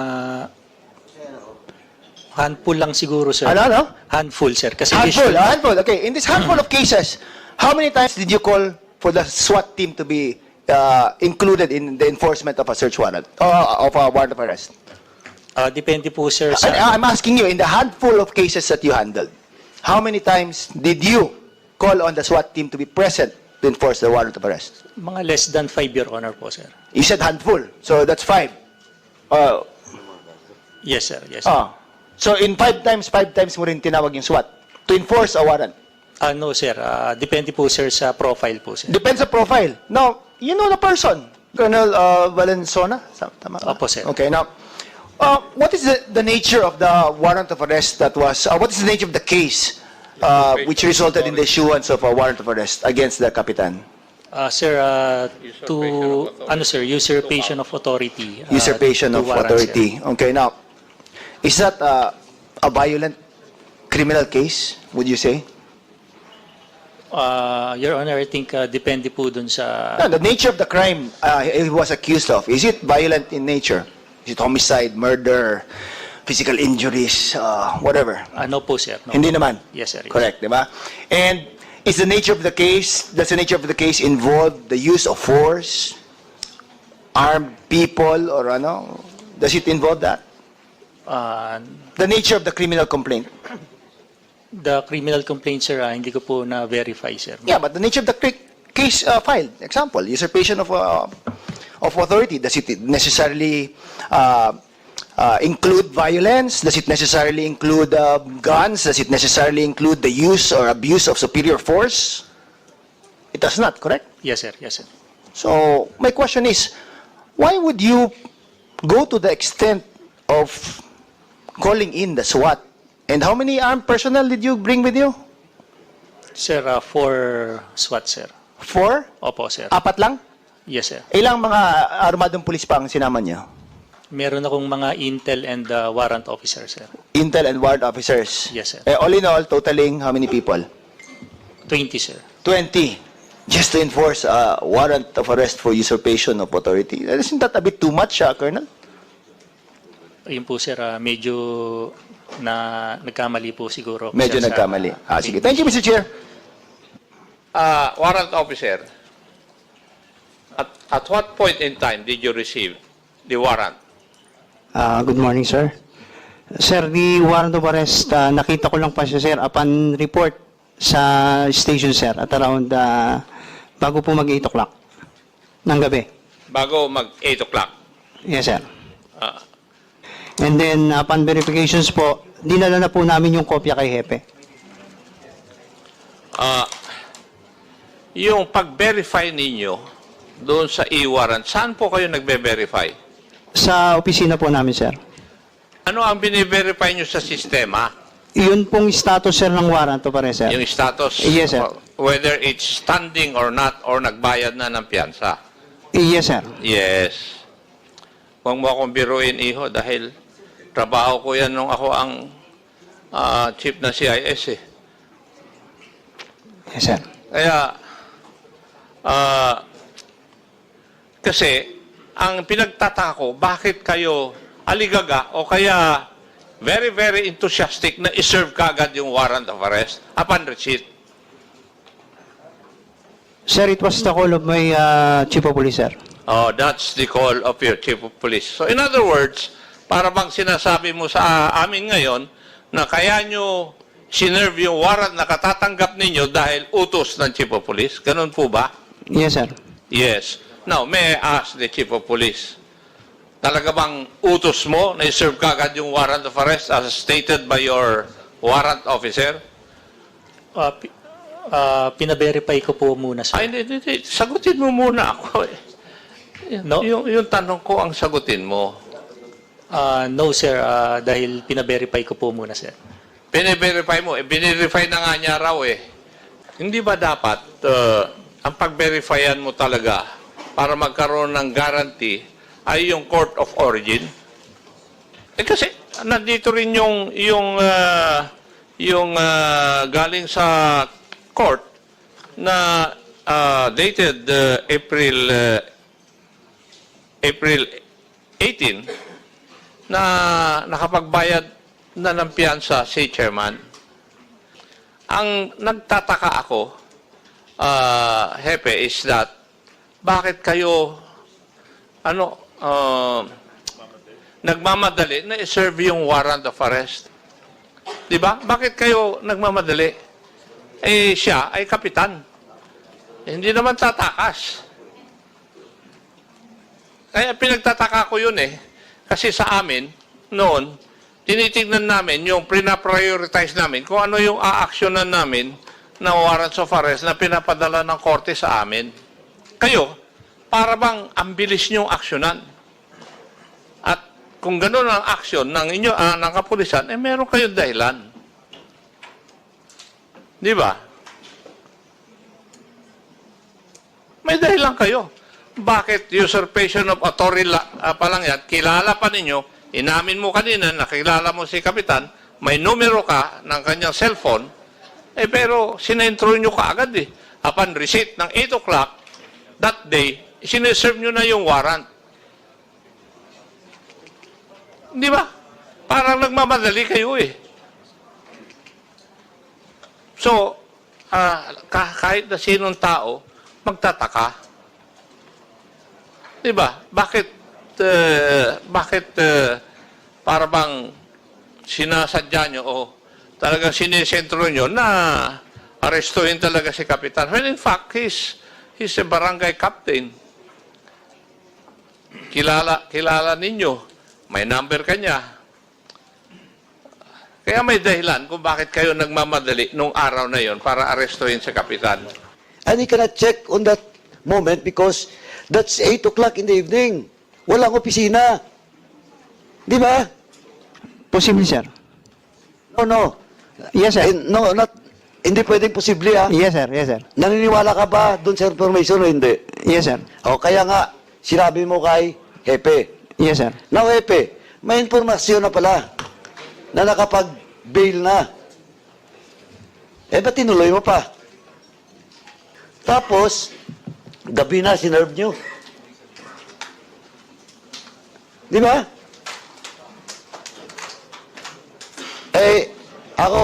Ako fair ako dito, ha. Pero pag ganyan, hindi ako maniwala na sa sarili mo yon. What is your interest to serve that warrant of arrest to a barangay captain, elected barangay captain, and a legitimate businessman in San Pedro City? Anong interest mo doon? Just to serve it? Then ikaw pa? Ikaw mismo nandun? Di ba, hindi naman criminal case. Oh. Wala. Are you still the chief of police? Not anymore po, sir. Bakit ka na-relieve? To give way for the investigation po, sir. No? Grave misconduct, sir. And grave irregularity. Dun sa... Sa anong kaso? Dito po, sir, sa issue Ito? po dito. Opo, sir. So, at least RD, na-relieve na pala to. Dapat na talaga. Kasi, RD, ako diretsuhin kita. Hindi ako maniwala dun. Nakusang loob yun ni Epe. In line of duty. Gagawin niya. Kaya lang, siyempre, pwede mong gawin that time because akala mo, pwede niyong lusutan. Eto ngayon, may congressional investigation. So ngayon, maybe ka floating. Opo, sir. Buti naman. Thank you, Chairman. Isa sa mga reklamo ni Barangay Captain ay ang napaka-OA na pag-serve na warrant of arrest sa kanya, among many other violations. Mismong Chief of Police ang nagsabing nasa 20 ang kasama niyang mga pulis including SWAT. You gotta be kidding me. Imagine, 4 na SWAT at 16 armed policemen. Say what? Gaano ba kadelikado ang isang taong may kasong 2 counts ng usurpation of authority o ang hindi pagtupad sa kanyang tungkulin o di kaya'y pag-abuso sa kapangyarihan? Ginawa naman siyang ka-level ni Congressman Arnie Teves at ni Apollo Kibuloy. Para bang nagbistulang big-time terrorist ang pagseserva nila ng warrant of arrest sa katauhan ni Kapitan June Inyon. Sa naturang lugar pa lamang nila ay nabanggit ang napakaraming insidente kaugnay ng mga illegal at hindi makatarungang ginagawa ng kapulisan. Sa bahaging ito, hinihinala ng mga kongresista na tila'y nagiging private army ng kung sinong politiko ang mga pulis. Pinapakita ng ganitong mga gawain ng kapulisan na sila'y nagsisilbi lamang para sa iilan at hindi na para sa bayan. Bagamat sa sarili kong opinyon, wala akong makitang masama kung agarang inaksyonan o sinerve ang warrant of arrest kahit gabi na, dahil dapat lang naman yon at wala naman pinipiling oras, basta't matiyak lamang ang mga dapat isaalang-alang. Ang problema nga lang ay yung motibo at dahilan sa sitwasyong yun. Nauna nang nakapagpiansa si Kapitan pero pinurso pa rin nila ang pagseserve sa ganong paraan sa mismong tahanan ng huli nung gabi ring iyon. Mismong warrant officer din ang nagpahayag na mayroong nakapagsabing nakapagpiansa na. Ngunit binaliwala na lamang nila yon. Kung kaya nabulabog ang komunidad at nakapagdulot ng labis na pangamba sa mga residente. Pero bago tayo magpatuloy, ano nga ba ang SWAT? Bakit gano'n na lamang sila nag-react na para nga sa kanila ay tila napaka-OA ng ginawa ng mga pulis? 4 na SWAT at 16 pang mga armadong pulis ang sumugod umano sa bahay ni Kapitan. Ang SWAT team ay isang specialized group ng mga pulis na trained para sa mga peligrosong sitwasyon gaya ng hostage taking, pag-aresto sa mga delikadong individual o kung tawagin nila ay heavy arrest at marami pang iba. Nade-develop at nakakapag-obtain ang mga ito ng mga kakayahang di hamak na higit sa ordinaryong mga pulis. Saklaw din ng kanilang pagsasanay ang pag-counter sa mga pananambang o ambush, pag-clear ng mga danger areas, kasama na nga rin ang pagtalon mula sa helicopter, at napakarami pang iba. Ito nga ay similar sa SAF o Special Action Force na tinuturing ngang elite. Bagamat hindi rin talaga maiwasang may nahahalo pa ring mga bugok dito, kung saan ang iba nga'y tila nawawala sa sistema at hindi nagagamit ng tama ang lahat ng mga naituro sa kanila. Hindi rin biro ang gastos na nilalaan sa ammunition pa lang bilang bahagi ng field training ang pagpapaputok ng baril. Na, base sa ating kalkulasyon, ang kada team composed of 8 members, nasa roughly 75,000 pesos na ang nagagastos ng pamahalaan sa tuwing sila'y nagsasanay. Take note, para pa lamang yan sa 8 trainees at ilang beses dapat ginagawa. Hindi madali ang training na pinagdaanan ng mga mapalad na napipiling lumahok sa 45 days na somewhat intense training na ito, kung saan nga'y marami nagkukwit. Tulad ng nabanggit, nakakapag-develop ang trainees ng mga kakayahang higit pa sa mga ordinaryong pulis kahit rankang officer pa yan. Kung kaya sinasalang sila sa mga crisis situation. Kaya gano'n na lang nag-react ang mga kongresista sa ginawang hakbang na iyon ng hepe sa pag-serve ng warrant of arrest para sa usurpation of authority laban kay Kapitan John Inyo na siya namang una ng nakapagpiyansa.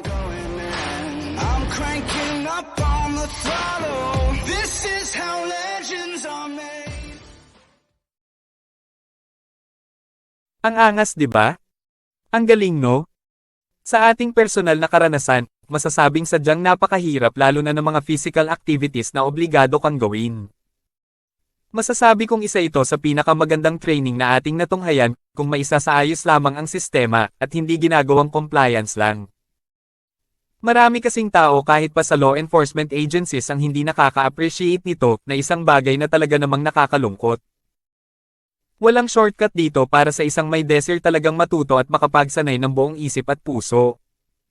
Tulad ng nauna nga nating nasabi ay karaniwang nagiging compliance lang. Masakit isiping ang publiko ang nakukompromiso sa ganong mga maling gawain at mindset. Sa SWAT o ang Special Weapons and Tactics Training, tinuturo ang iba't ibang physical activities upang matiyak ang kahandaan ng mga trainees. Kabilang dito ang endurance training tulad ng long distance running, obstacle courses, strength training sa pamamagitan ng weightlifting at bodyweight exercises, cardiovascular fitness gamit ang high-intensity interval training. Ganon din ang combat drills para sa hand-to-hand combat kaakibat ng defensive tactics, marksmanship o shooting drills sa iba't ibang kondisyon, at team exercises para mapabuti ang team cohesion at communication. Bukod sa physical trainings, itinuturo rin ng tactical operations na saklaw ang planning at execution ng special operations, hostage rescue, at counter-terrorism strategies. Kasama rin ang weapons handling, negotiation skills, first aid at medical training. Dagdag pa riyan ang intelligence gathering, EOD o explosive ordnance disposal, at legal at ethical training.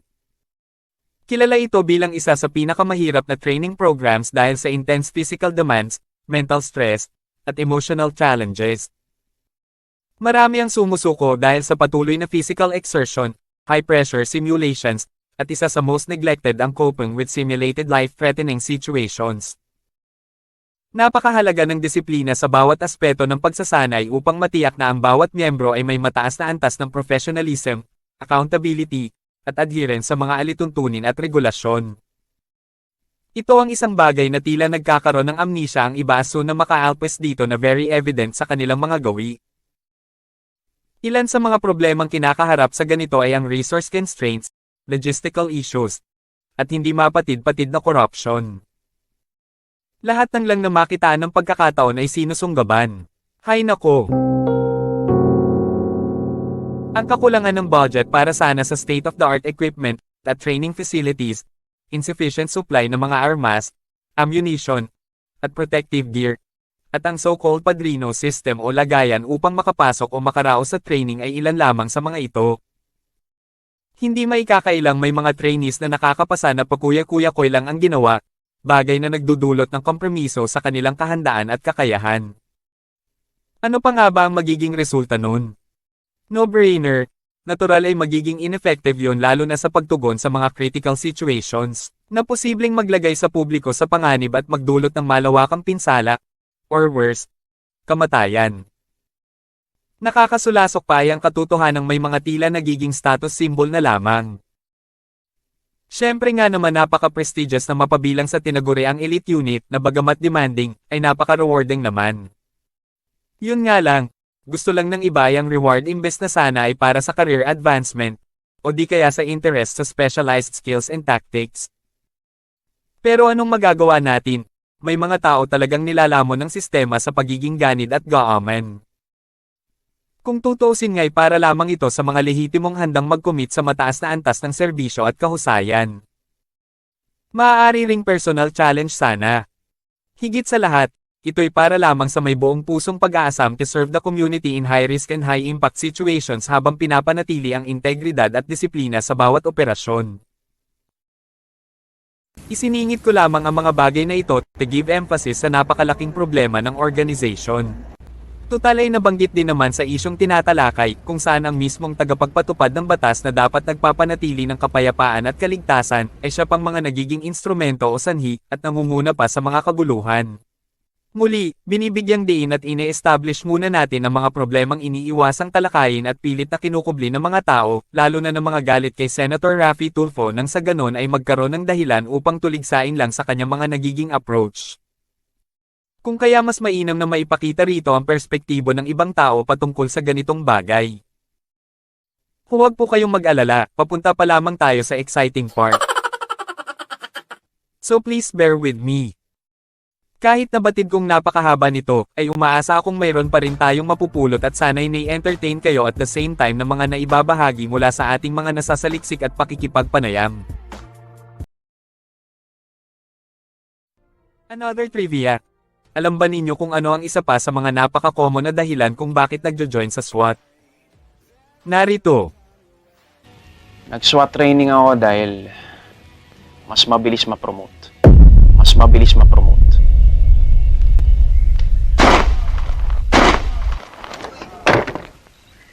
Move! Ramos, bakit mo naman kinapon si Bin Laden? Sir, sabi niyo, headshot, sir!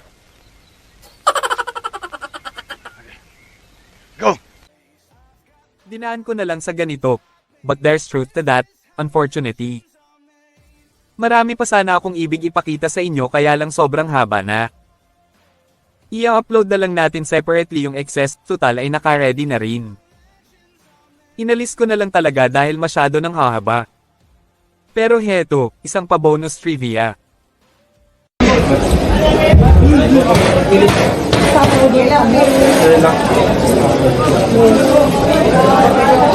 Ayun na mag-verify ba?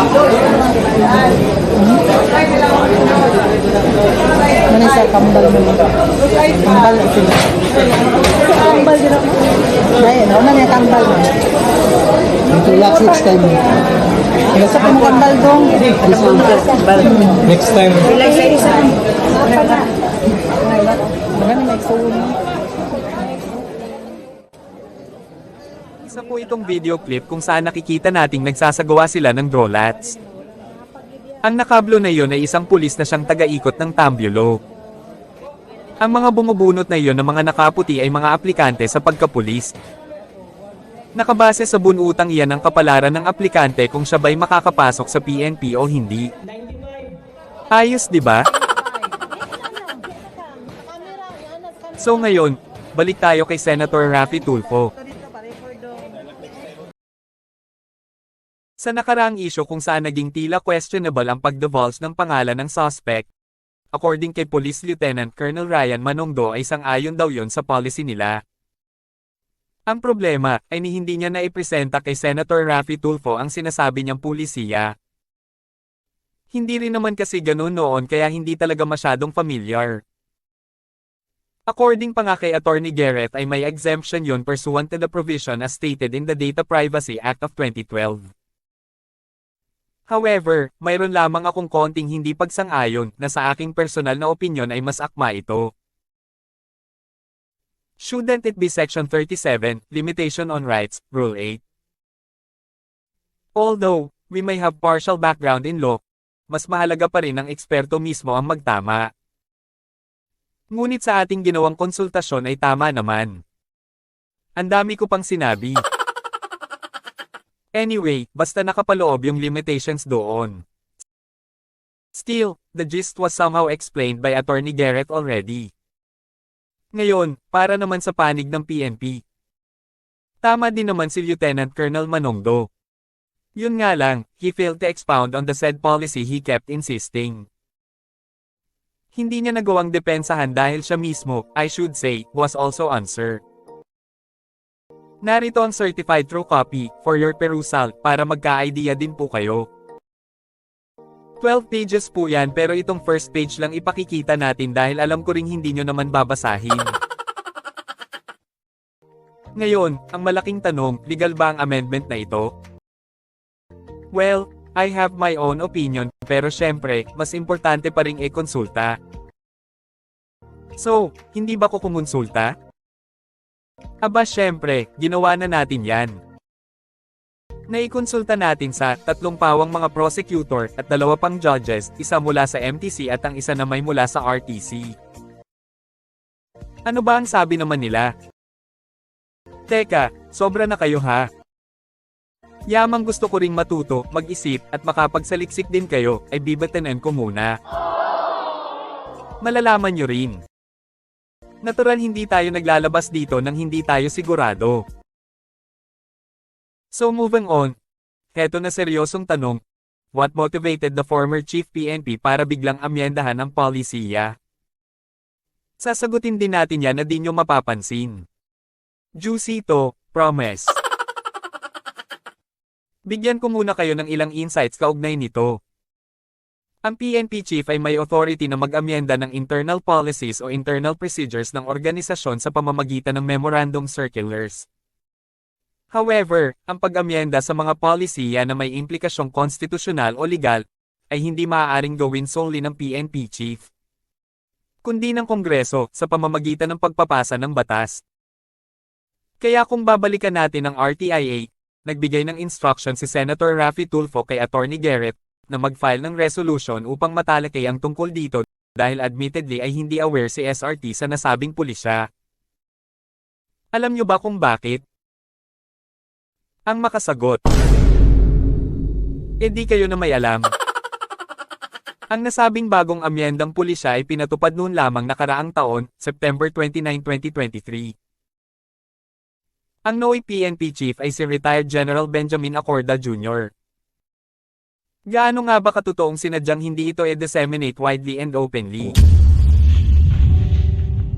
Gaano rin ba kitotong tinutulan ito ng marami kung kaya mismong PNP rin ay nag-alangan? Hindi ba tahasan itong tinutulan ng National Union of Journalists of the Philippines o NUJP? Anila, may posibilidad na magdulot ito na lalong mawalan ng tiwala ang publiko sa PNP. Tulad sa ating opinyon, sinabi rin ng NUJP, ang consistent na pag-withhold ng mga pangalan ng mga sospek at kahit pa ng biktima ay maaaring magdulot ng atmosphere of secrecy and mistrust na maaaring makaapekto sa transparency at accountability ng PNP sa publiko. Dagdag pa rito, maaaring hadlangan ng pulisya ang kakayahan ng komunidad na tumulong sa pagresolba ng mga krimen at magbigay ng suporta sa mga biktima at kanilang mga pamilya. May punto ba sila? Para sa akin ay oo naman. In a legal perspective, nakasaad sa Philippine Constitution, Article 3 Section 7, ang karapatan ng mamamayan sa impormasyon ukol sa mga bagay na may kinalaman sa publikong interest. Tanong, may tuturing bang public interest yon? Aba, oo naman. Bukod pa sa tumutukoy yon sa NOI frustrated homicide case which later on became homicide. Makikita nyo po ang tungkol sa kasong yan sa naipost natin sa community tab kung saan ay nai-anunsyo nating tuluyan ng pumanaw ang biktima. Kasabay ng hindi pagtupad ng PNP sa hamon sa kanila. Maaari nyo pong balikan yon dito o di kaya ay sa na-skip yung clip sa earlier part ng video na to. Kala nyo ha? Okay, let's continue. Sang-ayon ba kayong public interest yon since it pertains to a public crime? Ganito ha. Nung panahon ng interview kay Lieutenant Colonel Ryan, ang kaso na isasampa dapat noon ay frustrated homicide dahil nga buhay pa noon ang biktima. Yun nga lang nasa critical na kondisyon. So, talking about frustrated homicide bilang isang marahas na krimen, ay direktang nakakaapekto sa kaligtasan ng publiko at kabutihan ng komunidad, kaya't ito ay isang bagay na may pampublikong interes. Ang transparency sa paghawak ng mga ganitong kaso ay nagtitiyak na ang komunidad ay may kaalaman tungkol sa mga potensyal na banta at sa mga hakbang na ginagawa ng mga awtoridad. Halimbawa, ang pampublikong pagpapahayag ng mga detalye sa isang kaso ng frustrated homicide ay maaaring magpaalerto sa komunidad tungkol sa presensya ng isang mapanganib na individual, kaya't pinapalakas ang pampublikong kaligtasan. Maaari rin itong hikayatin ng mga saksi na magbigay ng impormasyon na maaaring makatulong sa investigasyon, hindi ba? Gets? Syempre hindi. Uulitin ko. As per Article 3 Section 7 of the 1987 of the Philippine Constitution, accordingly, nakasaad nga na ang karapatan ng mga tao sa impormasyon tungkol sa mga bagay na may pampublikong interes ay kikilalanin. That said, ang mga krimen, lalo na ang mga may kinalaman sa karahasan tulad ng frustrated homicide, ay itinuturing na may pampublikong interes dahil naaapektuhan nito ang kaligtasan at seguridad ng komunidad. Ganon kasimple. Ang naturang provision ay nagbibigay ng karapatan sa publiko na magkaroon ng akses sa impormasyon tungkol sa mga gawain ng gobyerno, kasama na ang mga operasyon ng kapulisan, upang managot ang mga opisyal ng gobyerno. Base pa rin sa NUJP, may mahalagang papel bilang watchdog ang media. Heto, para mas ma-establish natin at masuportahan ang ating assertion ukol dito, manapay tunghayan natin. In the case of Chavez versus Public Estates Authority, with the official citation being GR number 133250, June 9, 2008, tsinaga nating maghanap talaga ng jurisprudence upang masuportahan ang ating argumento. Pinagdiinan dito ng Supreme Court ang kahalagahan ng karapatan sa impormasyon bilang pangunahing pundasyon ng isang maayos na demokrasya. Ayon pa nga rito ay mahalaga ang papel ng media sa pagmasid sa mga aksyon ng gobyerno at pagtitiyak ng transparency para sa pagpapanatili ng mga prinsipyong demokratiko. Ito ha, dahil hindi ko kayo matiis, ibibigay ko na rin ang pinakabuod, nakakahiya naman kasi sa inyo kung babasahin nyo pa. But I highly suggest na basahin nyo rin. Malay nyo mali pala ang pagkaunawa ko, sige kayo rin. Ipinaglaban ni Attorney Jesus Chavez ang karapatan ng mamamayan na magkaroon ng akses sa impormasyon ukol sa mga gawain ng PEA na isang ahensya ng gobyerno. Pinag-aralan ng Korte Suprema kung dapat bang ilantad ng PEA ang mga kasunduan nito sa private developers at iba pang dokumento sa publiko. Ang Korte Suprema ay tumugon sa kahalagahan ng right to information na nakasaad sa Article 3 Section 7 ng 1987 Philippine Constitution. Sinabi ng Korte na ang karapatang ito ay mahalaga sa isang demokratikong lipunan dahil ito ang nagbibigay daan sa mamamayan na bantayan ang gawain ng kanilang mga pinuno at mga ahensya ng gobyerno. O di ba?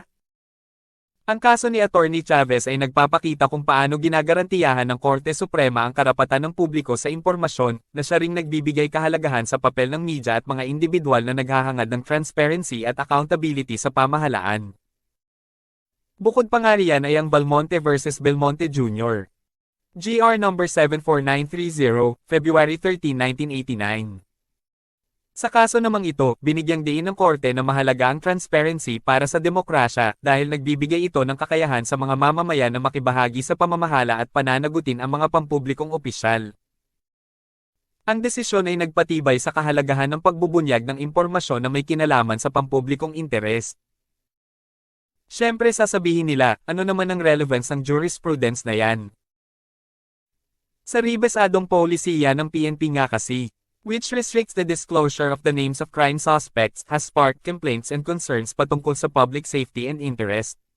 Ang prinsipyong na-establish sa parehong decided cases merely highlight the critical role of transparency and the public's right to information, hindi ba? Paulit-ulit ha?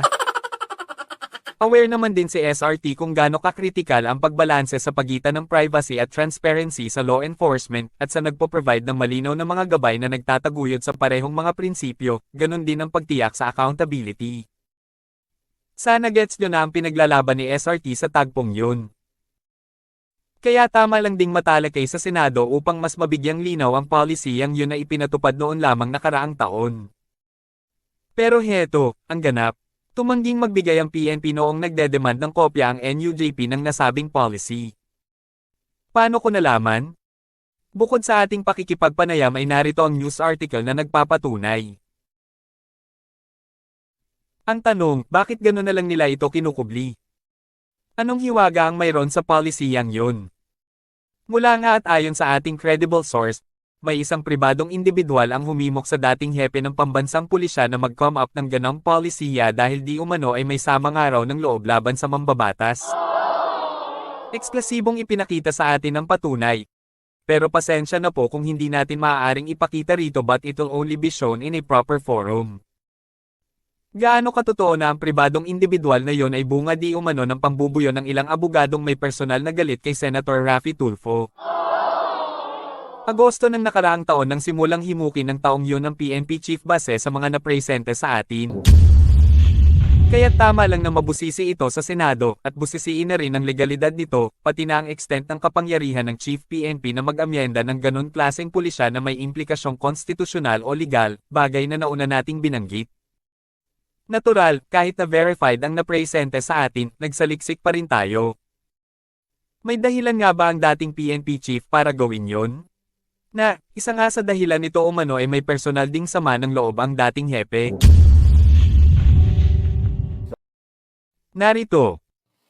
Being the father of the PNP, it hurts me really pag tayo ay nababastos sa Kongreso or sa in any other hearing. But you know, respect is how we are being treated. I do believe in the wisdom of the Congress and the legislative body, yung ating mga senators. I believe in their wisdom. I believe in their intentions. Now, with regards sa nababastos tayo, talagang nasasaktan din ako as the father of the PNP. Kung pwede nga lang maiwasan to or pwedeng kumbaga, makumbinsi ang ating senators to treat us the other way. But, you know, they are a separate branch. We cannot impose upon them. And also, we cannot impose respect. Respect is something that we need to earn. That's why dapat ang mga kapulisan magkaisa.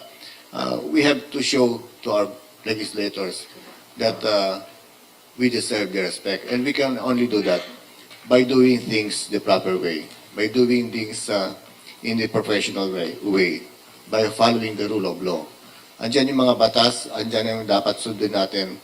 And the only way for us to be respected is to act professionally and appropriately. Propriety palagi yan eh. If we are not acting propriety, medyo kuminsan makakatikim din tayo. So I think really dapat magkaisa tayo. Kung may call to action man na magkaisa, is dapat magkaisa tayo na ipakita natin sa buong bayan, sa mga Pilipino, especially to our legislators, that we are composed or we are men deserving respect by doing the right things. Yun ang nakikita kong call to action na dapat gawin ng kapulisan. Kasi hindi natin pwedeng i-impose ang respect. Ine-earn po yan. Thank you, sir. Hindi ba't malinaw? Tumutugma ito sa naipresenta sa atin. Hindi ko lang talaga maaaring ipakita dito. Ano sa palagay ninyo? Pambabastos na ba agad yun tulad sa ipinahayag ni retired General Acorda noon? Ang matinding reaksyon ng mga kongresista at senador tuwing may hearing ay sanhi ng iba't ibang dahilan. Hindi naman yun ay tulad sa ginawa kamakailan ni Senator Bongo kay DSWD Secretary Rex Gatchalian, tulad ng makikita natin dito sa ating naging content. Hindi rin naman nangangahulugan na may personal na galit sila sa mga pulis o intensyon nilang bastyusan ng mga ito. Bilang mga opisyal ng gobyerno kasi, expected na ang mga ahensya tulad ng PNP ay magsasagawa ng kanilang tungkulin ng maayos at epektibo. Kapag nagkaroon ng seryosong insidente o failure, hindi maiwasang mag-manifest ang strong emotion among our legislators dulot ng labis na pagkadismaya at frustration. Paulit-ulit na natin yang sinasabi. Feeling ko kada content na lang ay kailangan nating ilahad ito. Ang kanilang matinding pahayag ay posibleng paraan para ipahayag ang kanilang frustration at para rin manawagan ng accountability. Gaano nga ba kaimportante ang police accountability? It's just right to have high standards for law enforcement, dapat lang naman kasi yun. Ang PNP ay may mataas na standard ng pananagutan dahil sila ang pangunahing tagapagpatupad ng batas at tagapagtanggol ng kaligtasan ng publiko. Kapag sila ay pumapalpak, it affects public trust sa buong justice system na rin. Ang ating mga mambabatas ay natural na nag-e-expect ng mataas na antas ng integridad at profesionalismo mula sa PNP.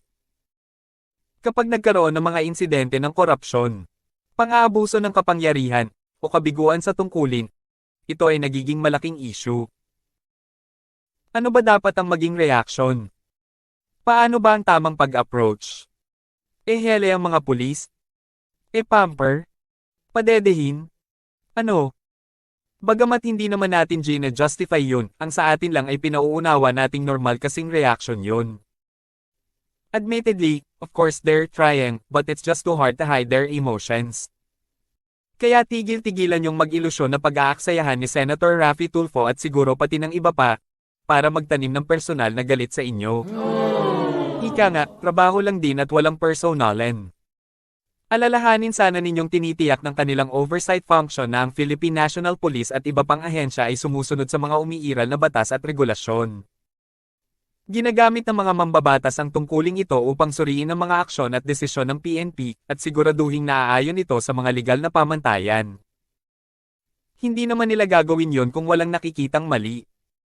Ang sistemang checks and balances ay nagsisilbing pagsusuri sa executive branch at mga ahensya nito tulad ng PNP upang maiwasan ang pang-aabuso sa kapangyarihan, korupsyon, at iba pang maling gawain. Kailangan nilang matiyak na gumagana sa loob ng mga limitasyon ng batas at mahusay na ginagampanan ang kanilang mga tungkulin. Sa pamamagitan din kasi nito ay maaari nilang mapanagot ang mga ahensya, magmungkahi ng kinakailangang mga pagbabago sa batas, at mapalakas ang tiwala ng publiko sa mga institusyon ng gobyerno. Kasama yan sa sinumpaan nilang tungkulin. Ang tungkuling ito ay sinusuportahan ng mga probisyon ng konstitusyon at pinagtibay ng kaugnay na jurisprudence na nagpapalakas ng kahalagahan nito sa proseso ng demokrasya. Kaya kung ayaw mapuna, gawin nila ng nasa tama, maayos, at naaayon. Kaya nga rin may parliamentary immunity sila dahil expected na talaga ang makaramdam ng strong emotion dulot ng labis na frustration gawa nga ng mga kapalpakang tulad ng ginagawa ng kapulisan. Representante nga kasi sila ng taong bayan. Bagamat may ilan talagang sinisikap pang ma-improve at maiwasan. Ganon kasi ang totoong nararamdaman at natural na reaksyon ng mga taong kung hindi man direktang apektado ay talagang may sense of empathy at compassion. Palibhas ay napakamakasarili ng karamihan kaya hindi nila ito nauunawaan.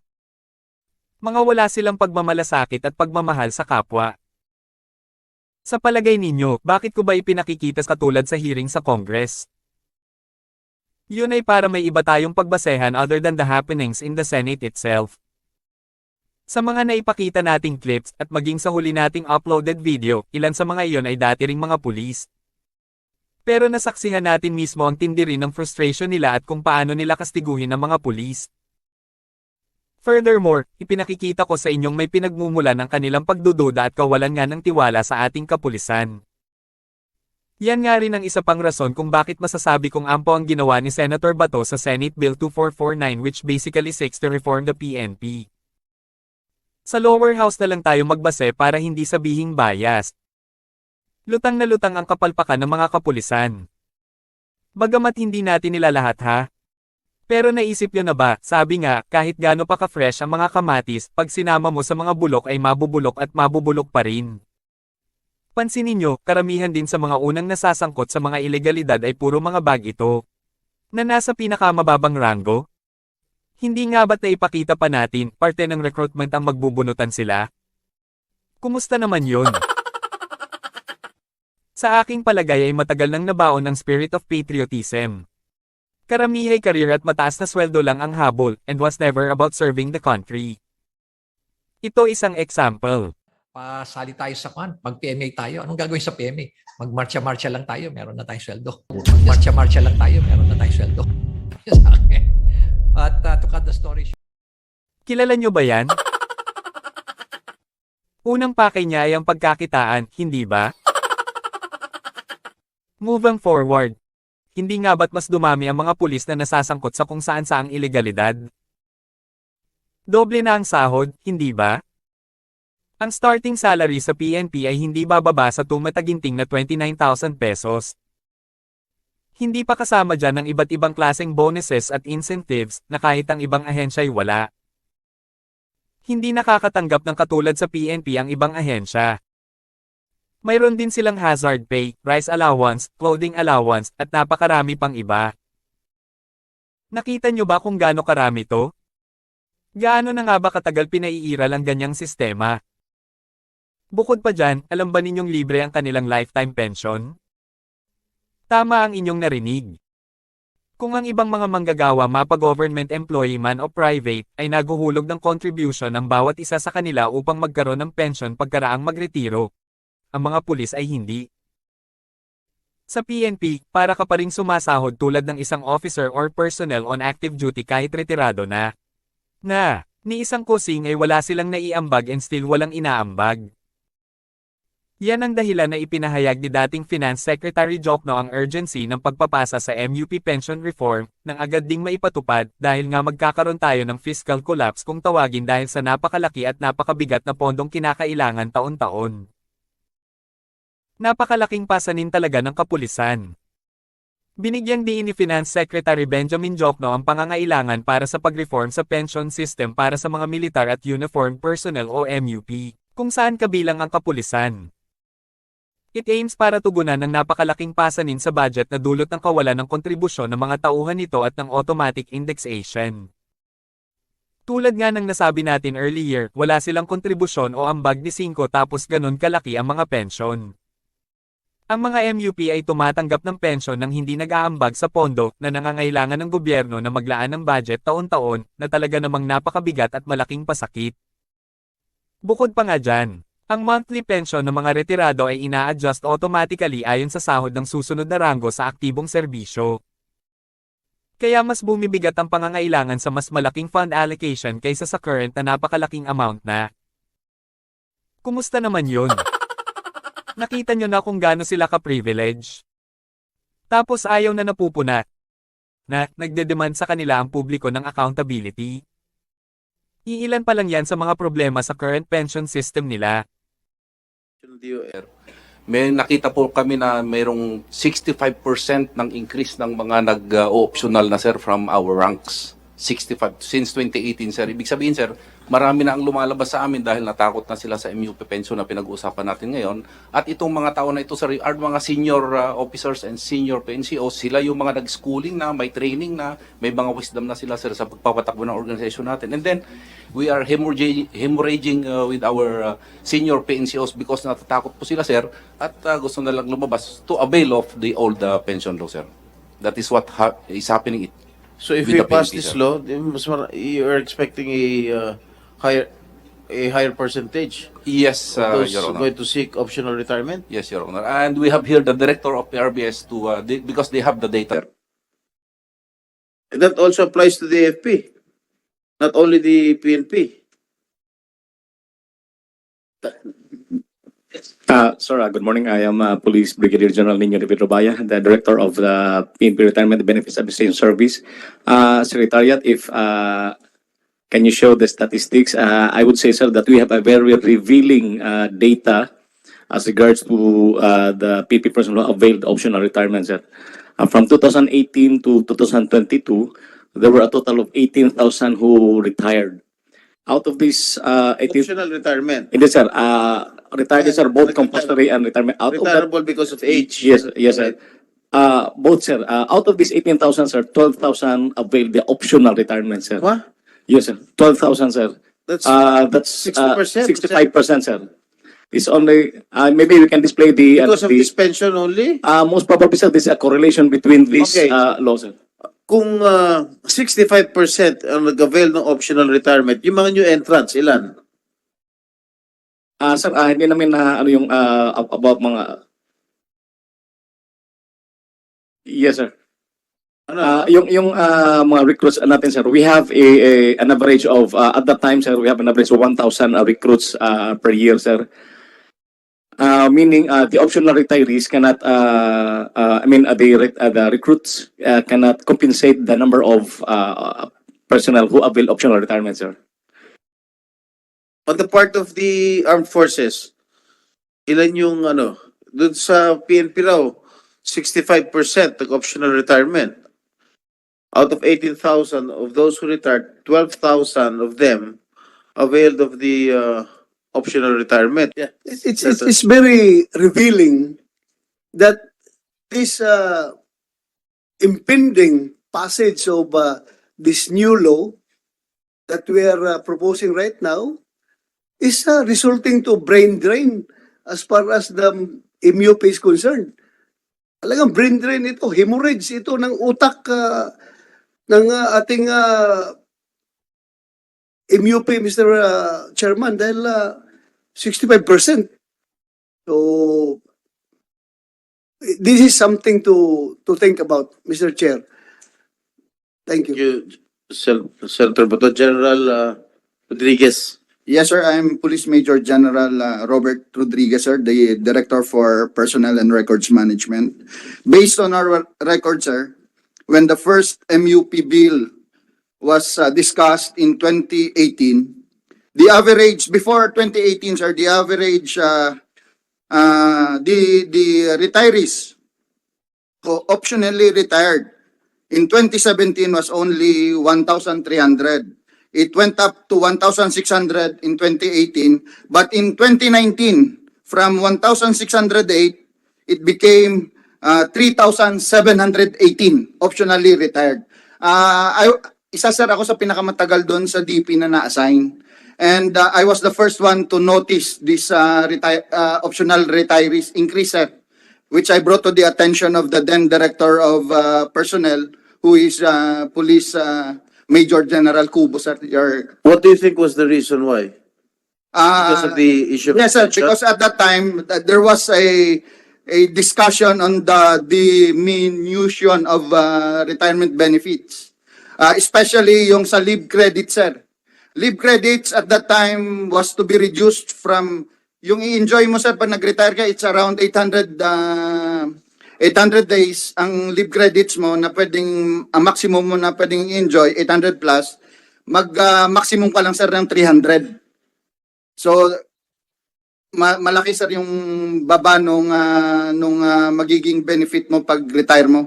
That's why it was one of the main issue na so pag yung bill na bago ngayon, sir, just in case na magkaroon din ng ganung mga kwento na magbababa yung benefit, baka magkaroon, sir, din ng additional mag-optional na, sir.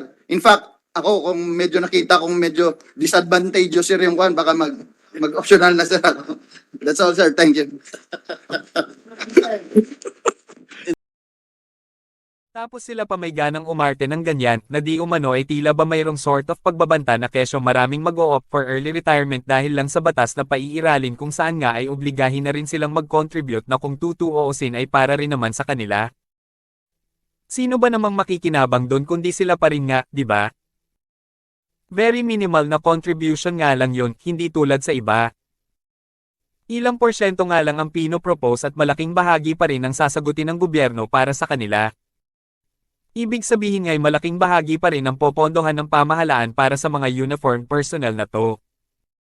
Ang pagdoble ng sweldo noon, kasama ring NAD-OBL ang pension, ang saya, di ba? Across the board yan.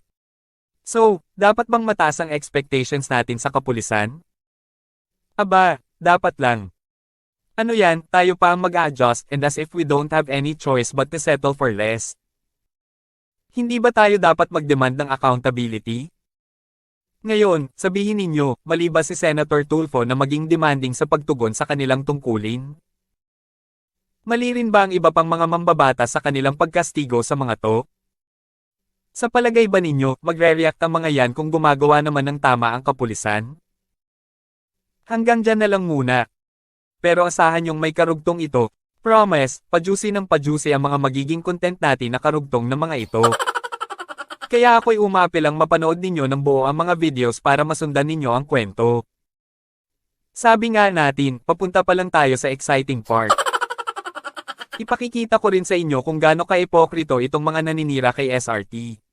Hindi pa rin tayo tapos na kahit paano ipakita sa inyo ang napakalinaw na comparison at kung bakit justifiable ang mga aksyon ni Senator Raffy Tulfo. Pag matapos ang mga ito, by that time, saka natin i-release ang part 2 ng Bonnet Gang. Ini-establish lang muna natin ang mga bagay na ito sa ngayon bilang pundasyon. Panawagan sa PNP, pati na rin sa dating chief, sana'y mapabulaanan ninyo anumang katotohanan sa likod ng pag-aamyendang ipinagmamalaki ni Police Lieutenant Colonel Ryan Manongdo. Sa susunod na video ko rin ilalabas ang karugtong ng istoryang to na inilapit sa RTIA. Pagpaumanhin nyo rin na napakarami nating puntong ni-raise. Sa totoo lang, sa dami ng mga nais nating i-expound ay napakahirap magbawas. Ngunit ang kagandahan lamang ay mas napapatunayan nating nasa right track at tama ang mga ipinaglalaban ni Senator Raffy Tulfo. Na, totoo ang kanyang mga sinasabi kaugnay sa mga ganitong bagay at hindi basta nambibintang lang. Na, lahat ay talaga namang mayroong basehan, taliwas sa bintang ng mga taong puno ng galit na naninira sa kanya. Na, talagang ang kanyang puso ay nasa pagtulong. Kaya, tuloy lang ang suporta kay SRT. Maraming salamat sa inyong mga patuloy na sumusuporta. Abangan po ninyo ang mga susunod nating ilalabas na talaga namang mapapaisip kayo. Bilang paghahanda na rin, nais ko ring magpadala ng mensahe kay Kuya Benji. Sabi ko naman sa'yo ay babalikan kita. Malapit na.